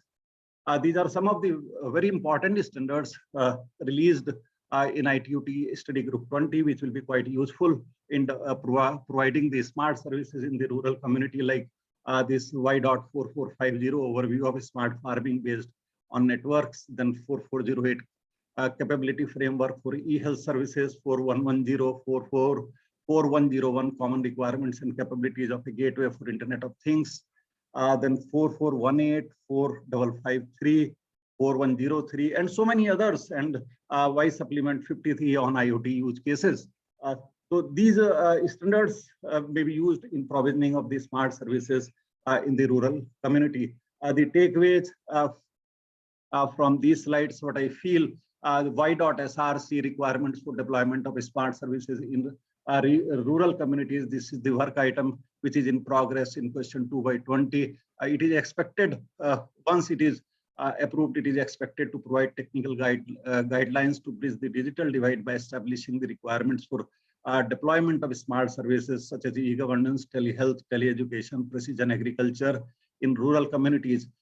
It may help in increasing the income of the rural household. It may also help in reducing the frequent migration in search of better education, healthcare, and jobs, and it may improve the quality of life of rural communities.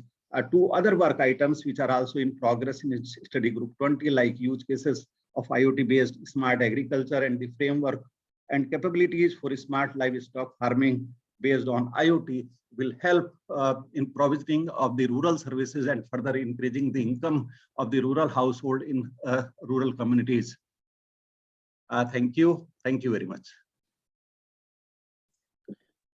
Thank you very much, Dr. Kumar, for your presentation. Now we will present Gustavo Mostafo and Yiyong Park. Gustavo is a PhD researcher at the Escola Politécnica of the University of Sao Paulo, Brazil, and takes interest in the smart farming, IoT, and digital twins applied to agriculture, automated system for agriculture, and sustainability agriculture. He also has experience in standardization activities at ITU. And regarding Dr. Yiyong Park, he has joined ETRI, the Electronics and Telecommunications Research Institute, as member of Research and Development Group in 2001. Just right after he's got his PhD degree from Jungyang National University in Korea. His research areas include IoT, multicast, QoS and QoE, and WPT technologies and their killer applications.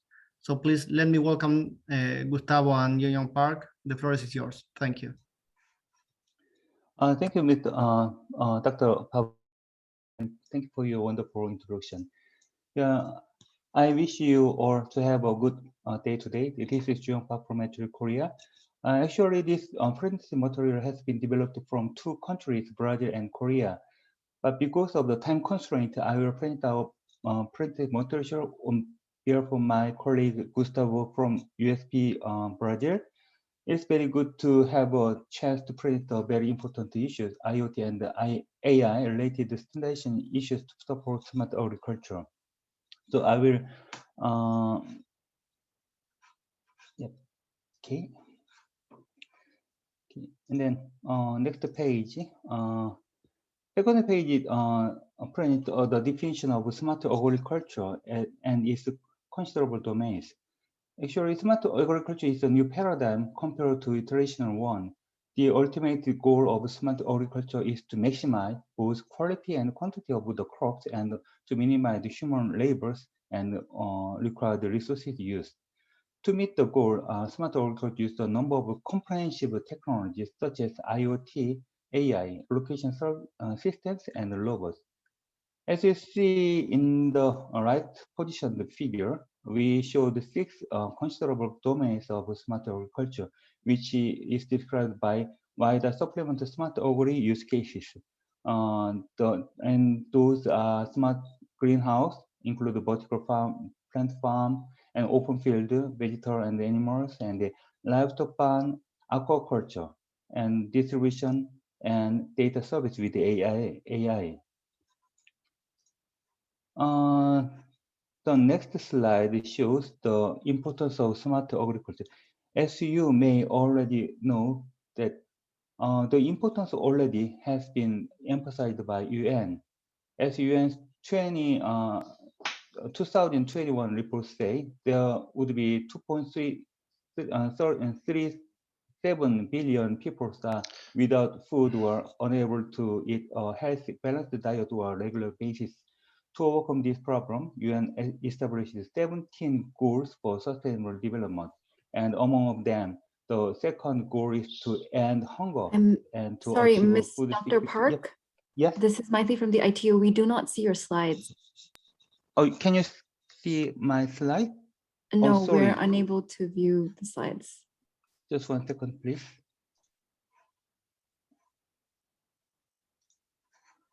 I'm terribly sorry.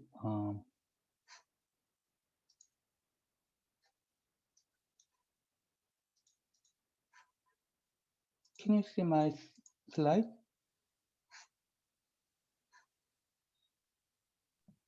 Yes, we can now. Okay. Thank you. Oh, thank you. Sorry. Okay. Yeah. UN established 17 goals, and among them, the second goal is to end hunger to achieve food security. I believe that the key to achieve global food security is smart agriculture. The next slide shows the key technology available in smart agriculture. As shown in the bottom figure, smart agriculture uses comprehensive IoT, AI, network, robot technologies. IoT technologies can be realized with sensors and actuators. AI technology with data aggregation, analytics, recommendation, and prediction. In this region, smart agriculture is commonly considered as digital agriculture. The next slide shows the standardization activity related to smart agriculture in ITUT. As you're already aware, ITUT Study Group 20 is working to address the standardization requirement of IoT. The following are recommendations related to smart agriculture which are developed or underdeveloped by Study Group 20. The first one is ITUT WIDA 4450, which the title is Overview of Smart Farming Based on Network, which has been developed by question 1 of Study Group 13, but is transferred to Study Group 20 in 2016. It defines the service capability for smart farming, or reference model, and identification of network capability required to support smart farming.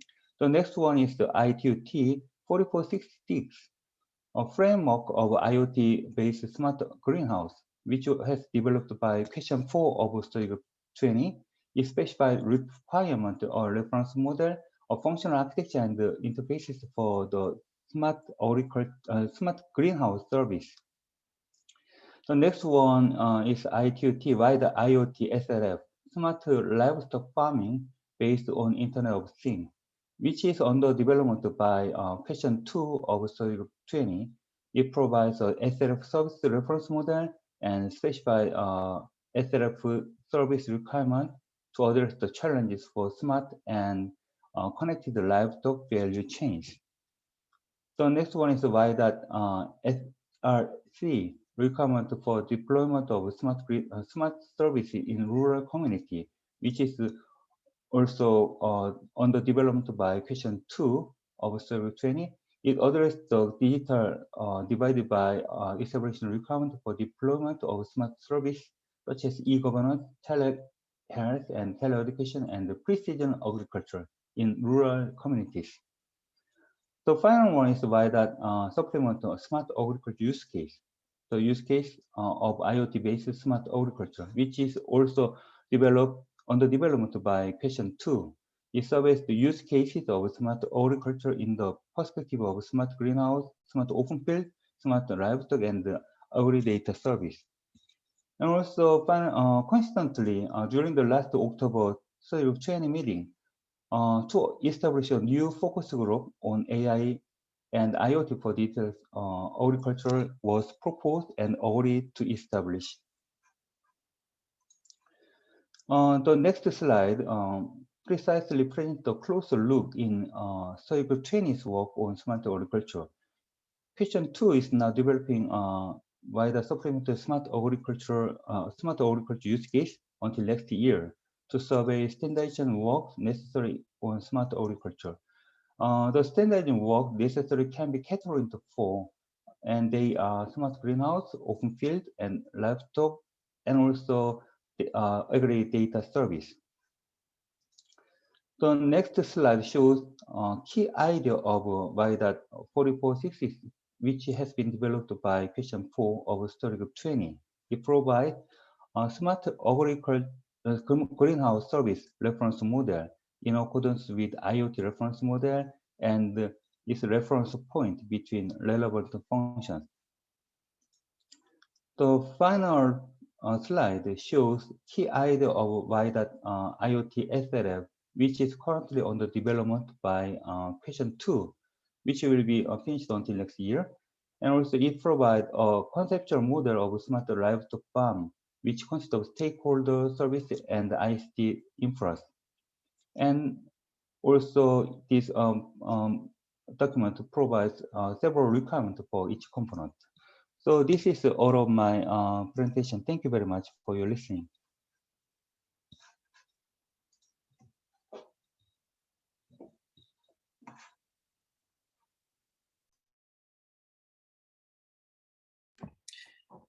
Thank you very much, Dr. Yang. We will answer some questions in the end. Now it's the turn of Takashi Arada-san.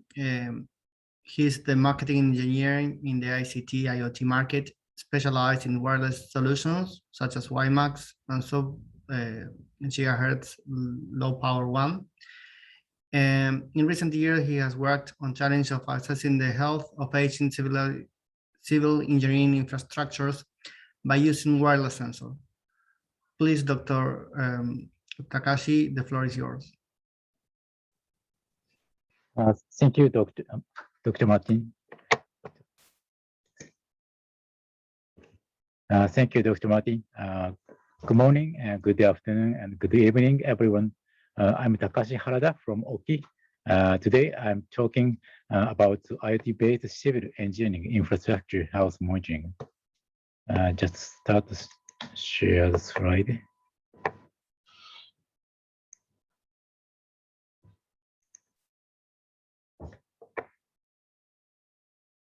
Okay. So, as Dr. Martin introduced, I'm not an expert in the field of construction or civil engineering. My specialty is wireless communication, especially sub-gigahertz radio, like FDWA. So sub-gigahertz radio was originally used to make wireless sensor networks in factories or offices. With the expansion of the wireless application market, so customers have required to use it in places where electric power cannot be supplied, such as outdoors. So one of these new markets was the remote monitoring of civil engineering infrastructure, such as road, bridge, and tunnels. So Oki conducted various demonstration experiments with road operators, railway companies, and electric power companies. So sorry for a long introduction.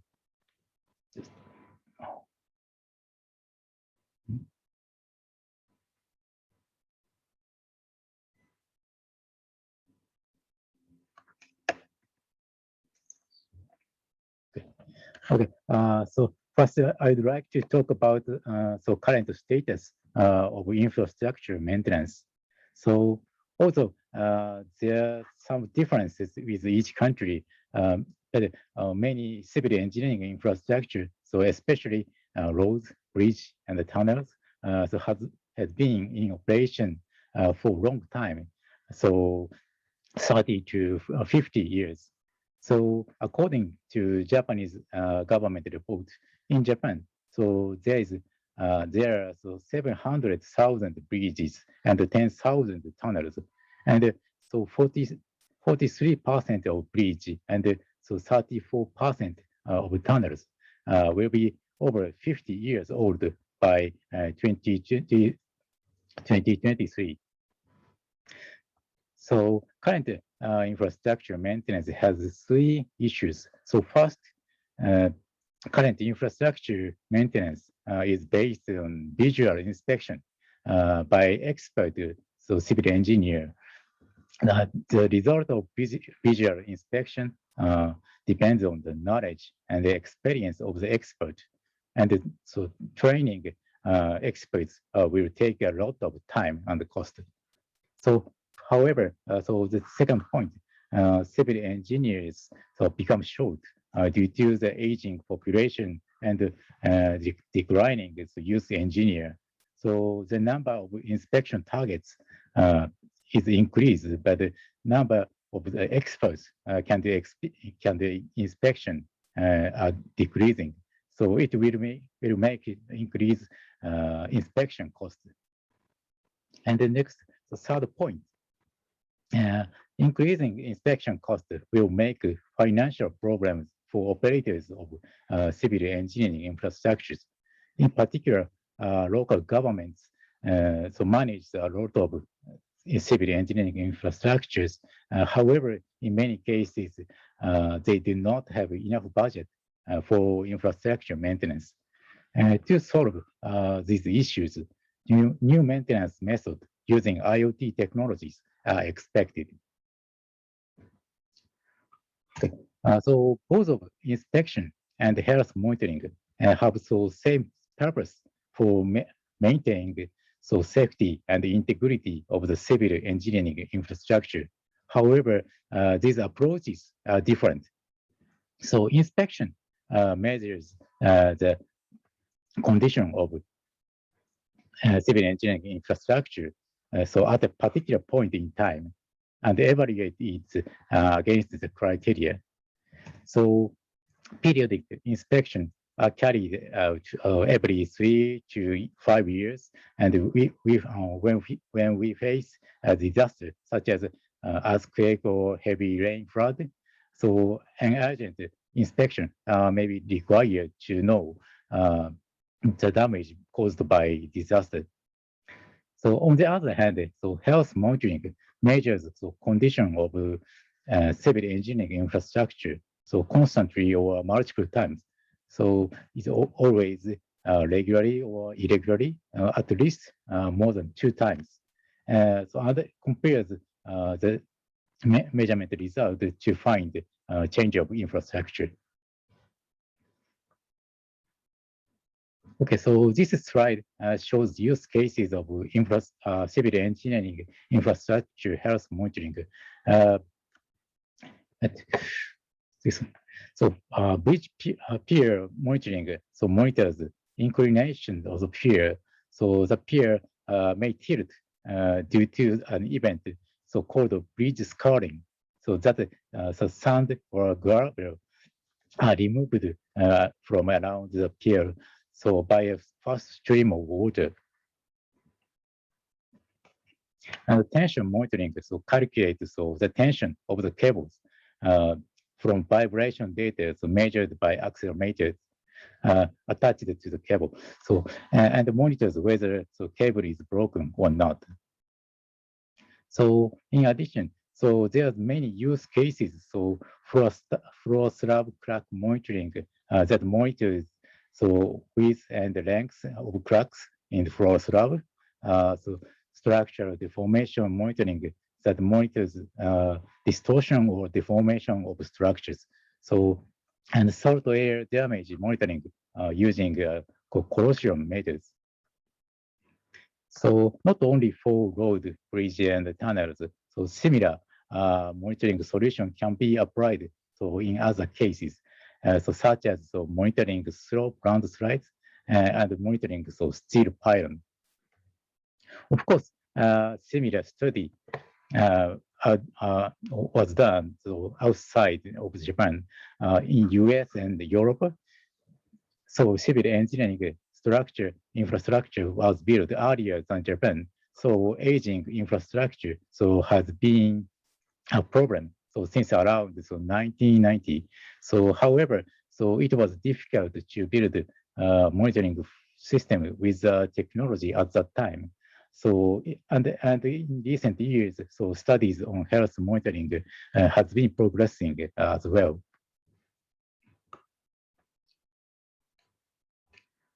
So civil engineering infrastructure health monitoring system provides three things. So to find the change in state of civil engineering infrastructure, and so to collect data via networks, and so to store data for long term and use data when needed. So we have a figure, so different model for civil engineering infrastructure health monitoring system. So this difference model is not a special, and based on general IoT system. However, there's two specific characteristics for civil engineering infrastructure health monitoring system. So first is associations between sensing data and sensor location. So in order to detect change of infrastructure, so the data measured by sensor is not enough to perform so structural mechanics analysis, but information indicating so how the sensor is installed in the infrastructure are required. So such as installation position or direction, mounting method, and etc.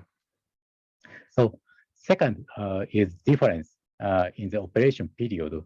So operation period in general IoT system is about 5 to 10 years. However, operation period of infrastructure is very long, so over 50 years.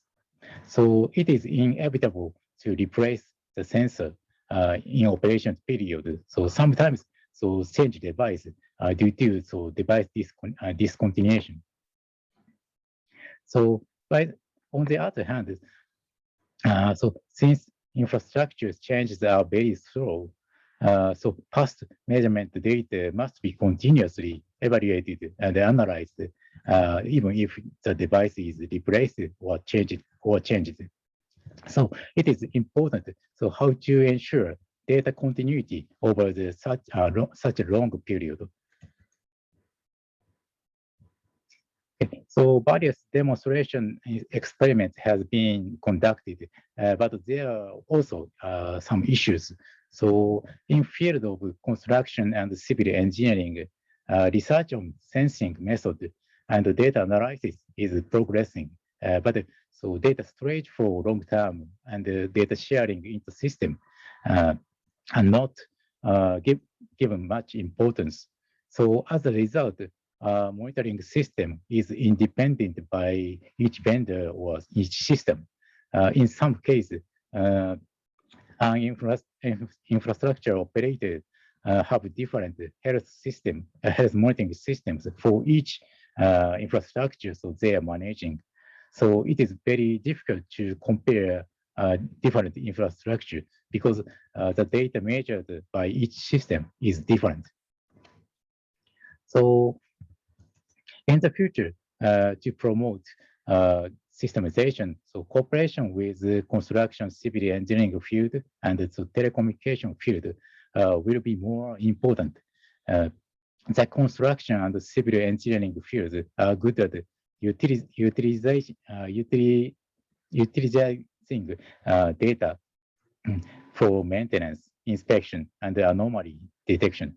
And the telecommunication fields is good at so platform, network, and data modeling so technologies. So it is important that both fields cooperate by making the best use of their respective expertise areas. Okay, so last slide shows so standardization activities. We initiated so standardization activity for civil engineering infrastructure health monitoring system in ITUT study group 20. So one supplement was issued at 2019. It includes use cases of civil engineering infrastructure health monitoring. And one recommendation has been determined at last month's study group 20 meeting, requirements of IoT-based civil engineering infrastructure health monitoring. Okay. This is all of my presentation. Thank you for your attention. Thank you very much, Harara-san. With this, we've finished the presentations and we will start the Q&A session. In this regard, I would like... You have another presentation, Juan Pablo, from Zichin. I don't know, but I think...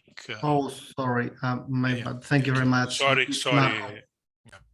I skipped Zichin. I'm really sorry for that.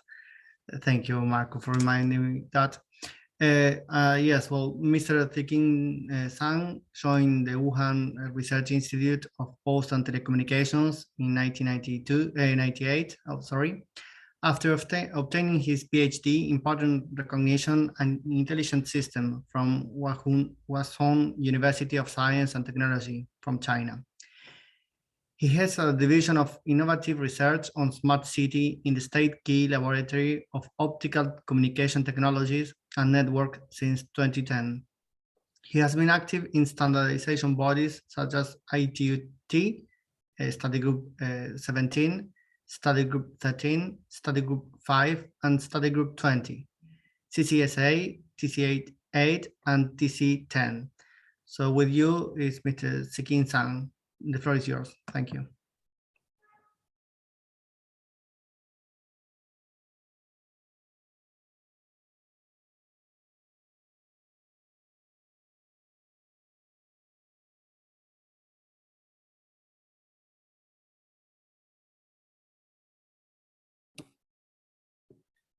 Thank you, Juan. This is Zichin, and so I need to show my screen.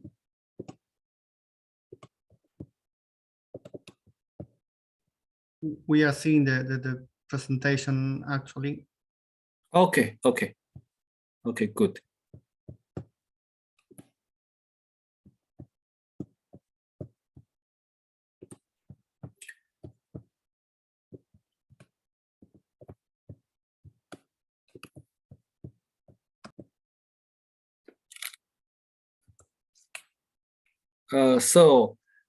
My presentation is common requirements and the capability of smart cities and the communities.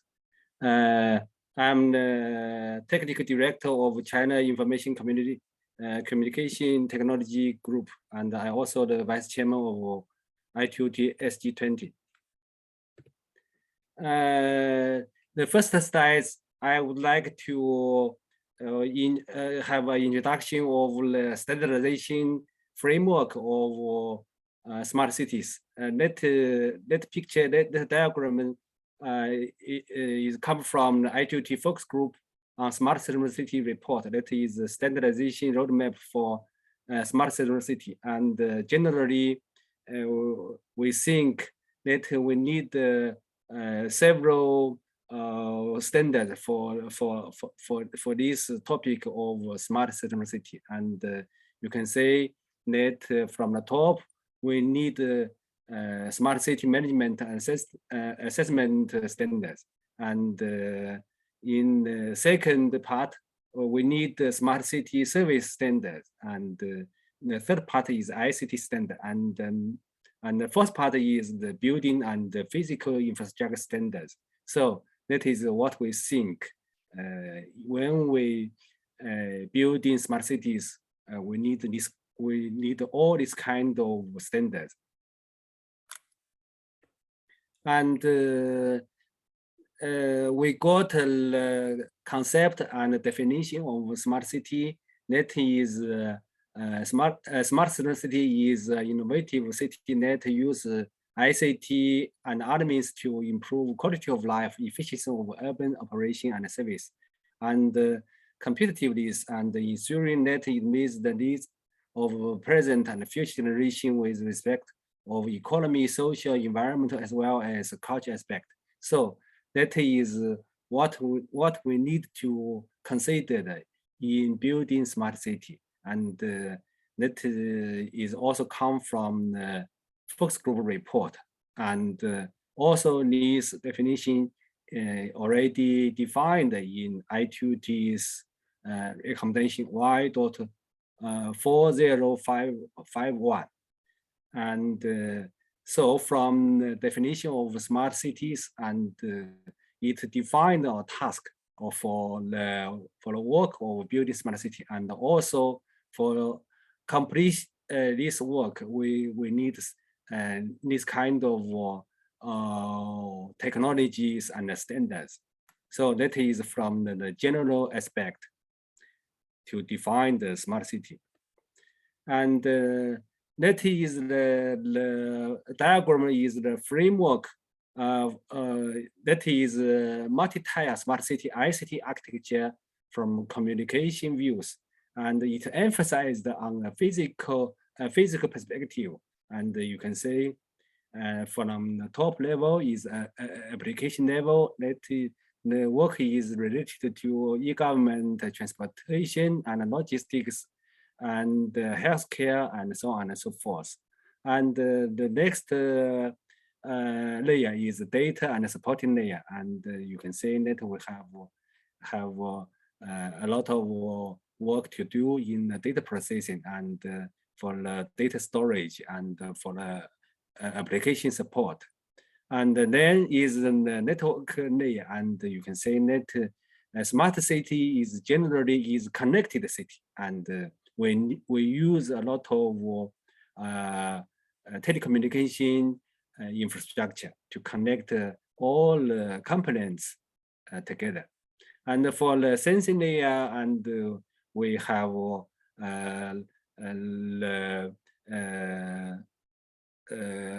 sensing technologies to connect all the city infrastructure. And so that is from the perspective of communication views. And this diagram is also come from the ITUT's focus group report. And so you can see from these three slides, and that is what we think about smart cities in general, from the aspect of economy, environmental, cultural, and sustainability part.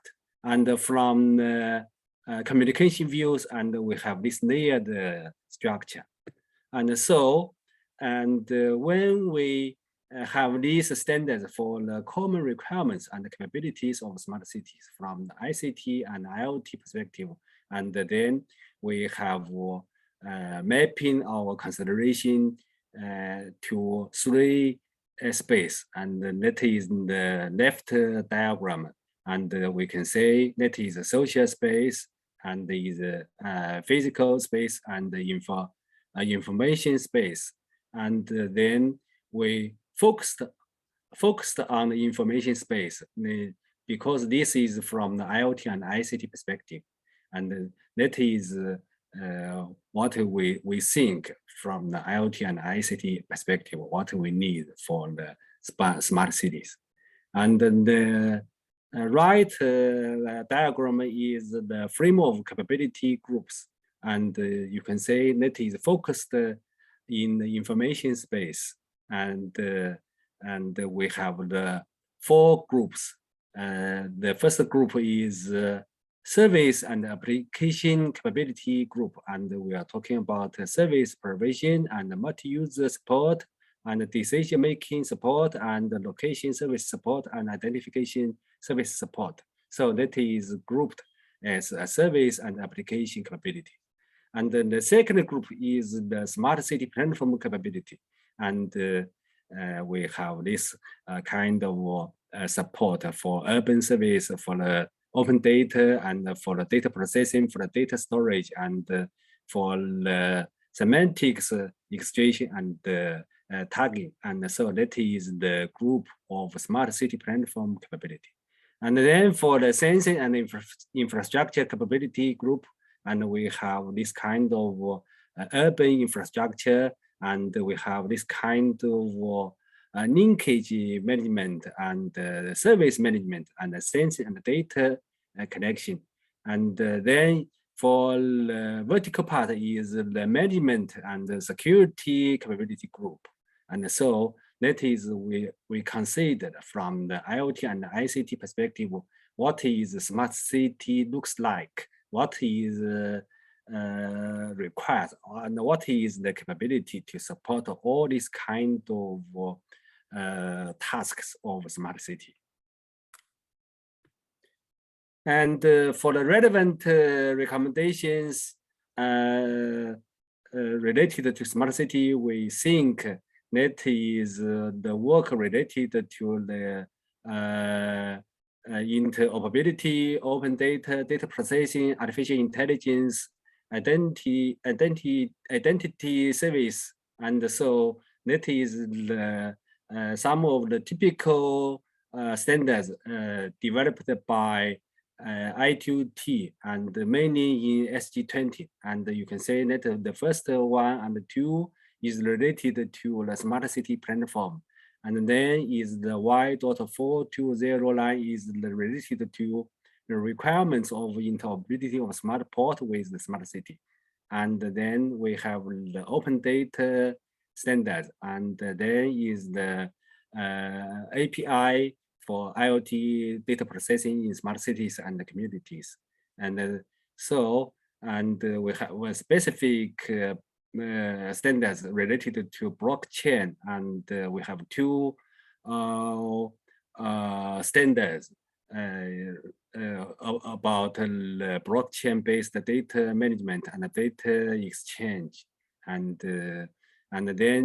generally we give a framework of this standard, and then we have more detailed specifications of the smart city, and that is the last tool is the artificial intelligence applications in smart city, and then is the identify service requirements for the smart city platform.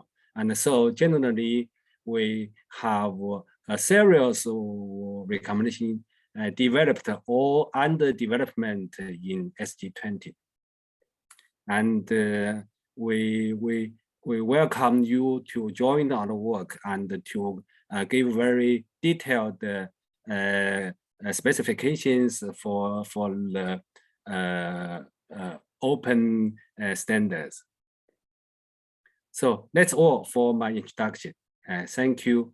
Thank you very much. Thank you very much, Dr. Siking. And now we do have the Q&A session. Thank you all the participants. I do have some questions. The first one will be to Sushil. And I would like to ask that, in your opinion, what are the key to achieving a long-term success for adopting IoT solutions in rural areas? And how can we ensure that they have the capacity to do so? Yeah, thank you, Mr. John. In my opinion, the telecom and ICT networks are the prime requirements for deploying IoT services in rural areas. For this, optical fiber cable network with 100 Mbps and further upgradable to 1 Gbps connectivity may be deployed as mentioned in my presentation. And this for deploying low-cost infrastructure, the ITU specifications L.1700 and the related supplements may be followed. For the long-term solution, it is very much required that the interoperability and at device network and applications level will be required, and the open interfaces for the platform. Even we can use the platform of the smart cities for connecting the devices in the rural areas, and but the standard-based solutions at the device network and applications will ensure the long-term sustainability and the economies of scale. As we know that the standard-based solutions are very important, and as an average, interoperability is necessary to capture 40% of the potential value that can be generated by the IoT systems. Thank you. Thank you very much, Dr. Sujil. And now I would like to ask Gustavo and Yang, and because smart agriculture is one of the IoT applications domain, the technologies and standards would be quite similar to other IoT technologies. Why the standardization work on smart agriculture is so important? And also, what is the different from other IoT technologies? Thank you very much, Mr. Juan Pablo, for the questions.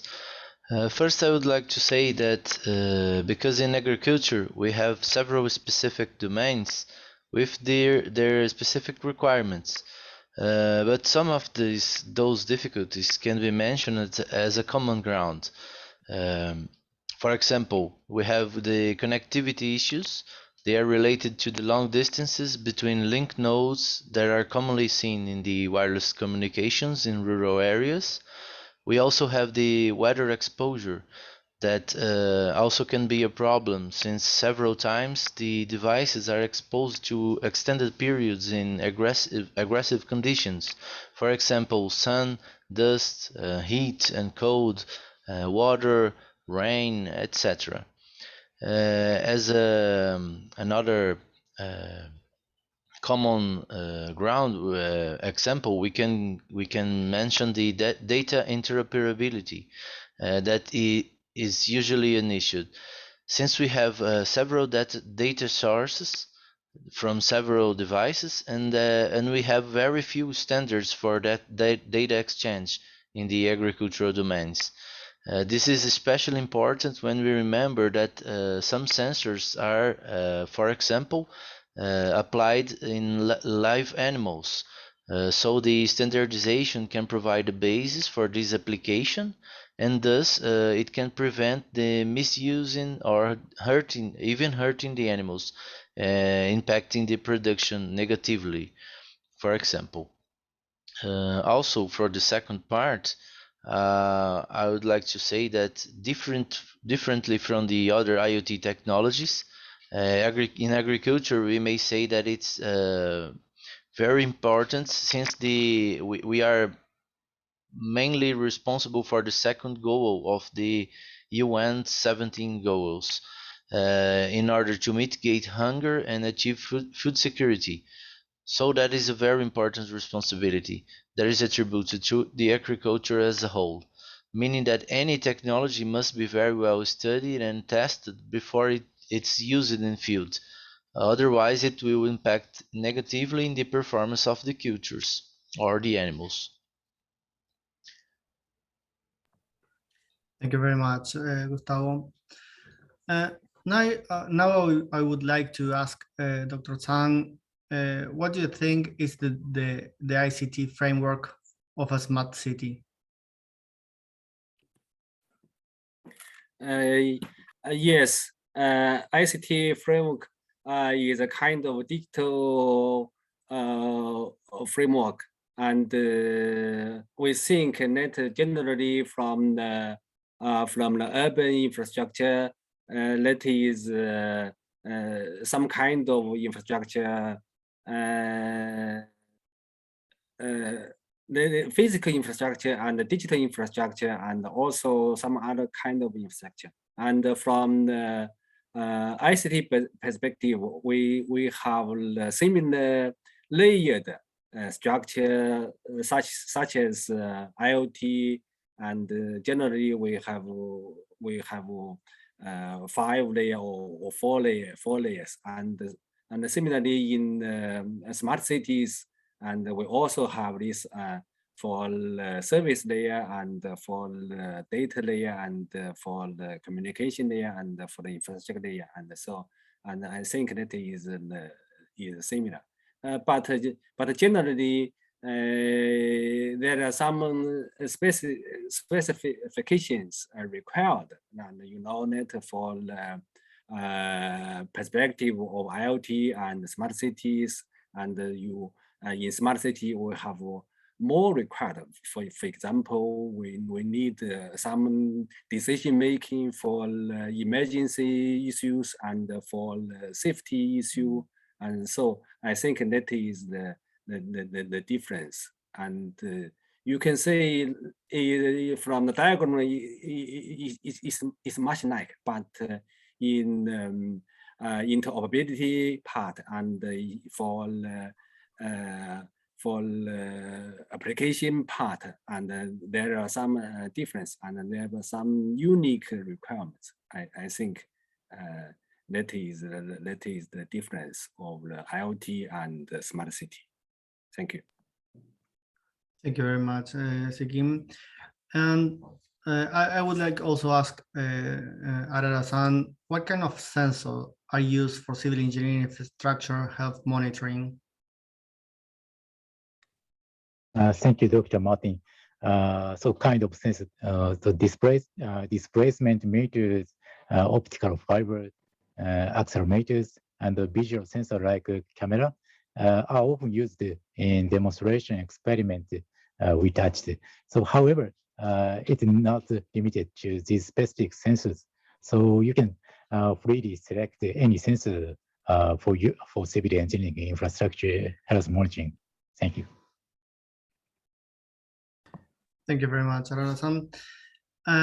Now we have a question from the audience, which states, what difference between smart city and smart village concept? What are the big challenges of smart city and village? I believe Dr. Sikim may answer this question. Yes, thank you, Juan.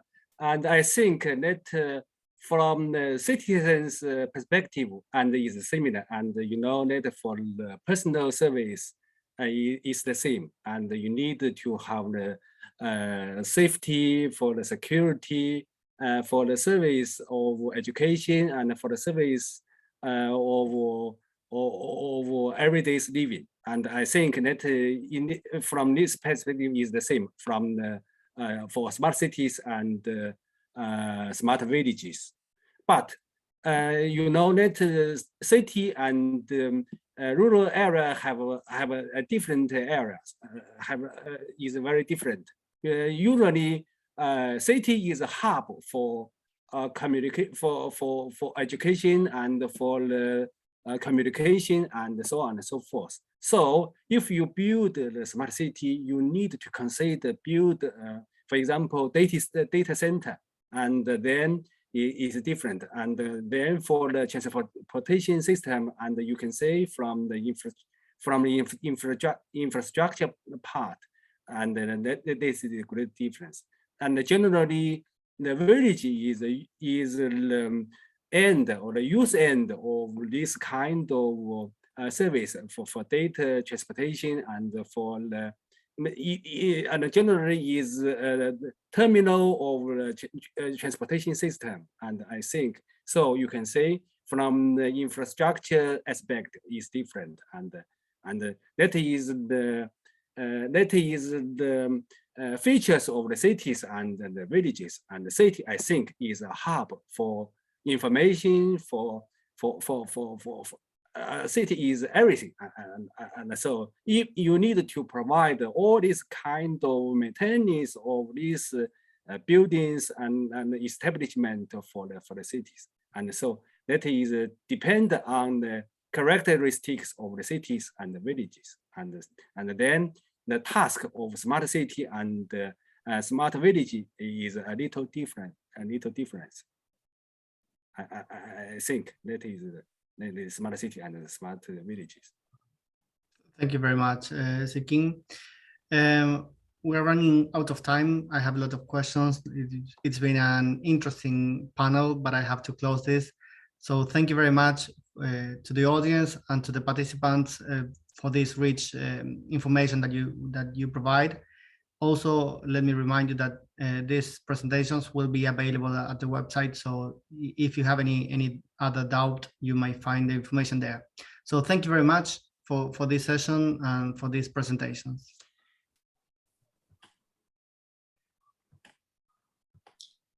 So thank you, Dr. Martin. Now we will now move to the last stage of our webinar for today. So for the closing remarks, I would like to call upon Dr. Yongjung Kim, who's the Working Party 1 co-chairman within the ITUT Study Group 20. So over to you, Dr. Kim. Okay, thank you. Hello, everyone. My name is Yongjung Kim. I'm the one of vice chair of ITUT Study Group 20 and the co-chair of Working Party 1 on the Study Group 20. So thank you so much for the excellent the moderation. Also a big thank you to all of our speakers for joining us. There is no doubt that the capabilities offered by advanced digital technologies and vertical integration are crucial for scale-up a smart city solution. The digital infrastructure in smart city needs to continue to evolve in order to accommodate new capability and to support the new requirements from services and applications.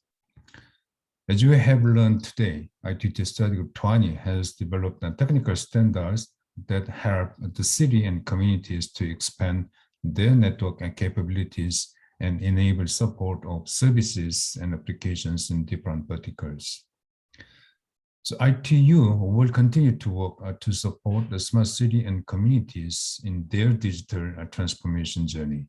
So looking forward, as Study Group 20 is already working to develop new standards that, for example, will define the accessibility requirements of smart applications, the set of requirements and capabilities of digital twins, and more. So you can find more information on the smart city and communities standards we are working on by accessing the work program of ITUT Study Group 20, which is available on our website. I encourage you to join us in the next episode of the ITU webinar series on digital transformation for city and communities, and learn more about our other smart city standardization activities. So if you have any other questions or feedbacks regarding this webinar on the work of ITU on smart sustainable cities and communities, please feel free to reach out to us.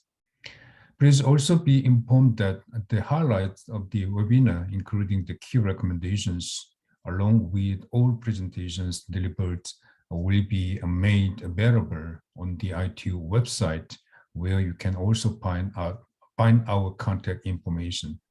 So I wish you a wonderful rest of your days. Thank you so much. Thank you. So thank you, Dr. Kim, and thank you to all the participants who have stayed with us till the end of the webinar.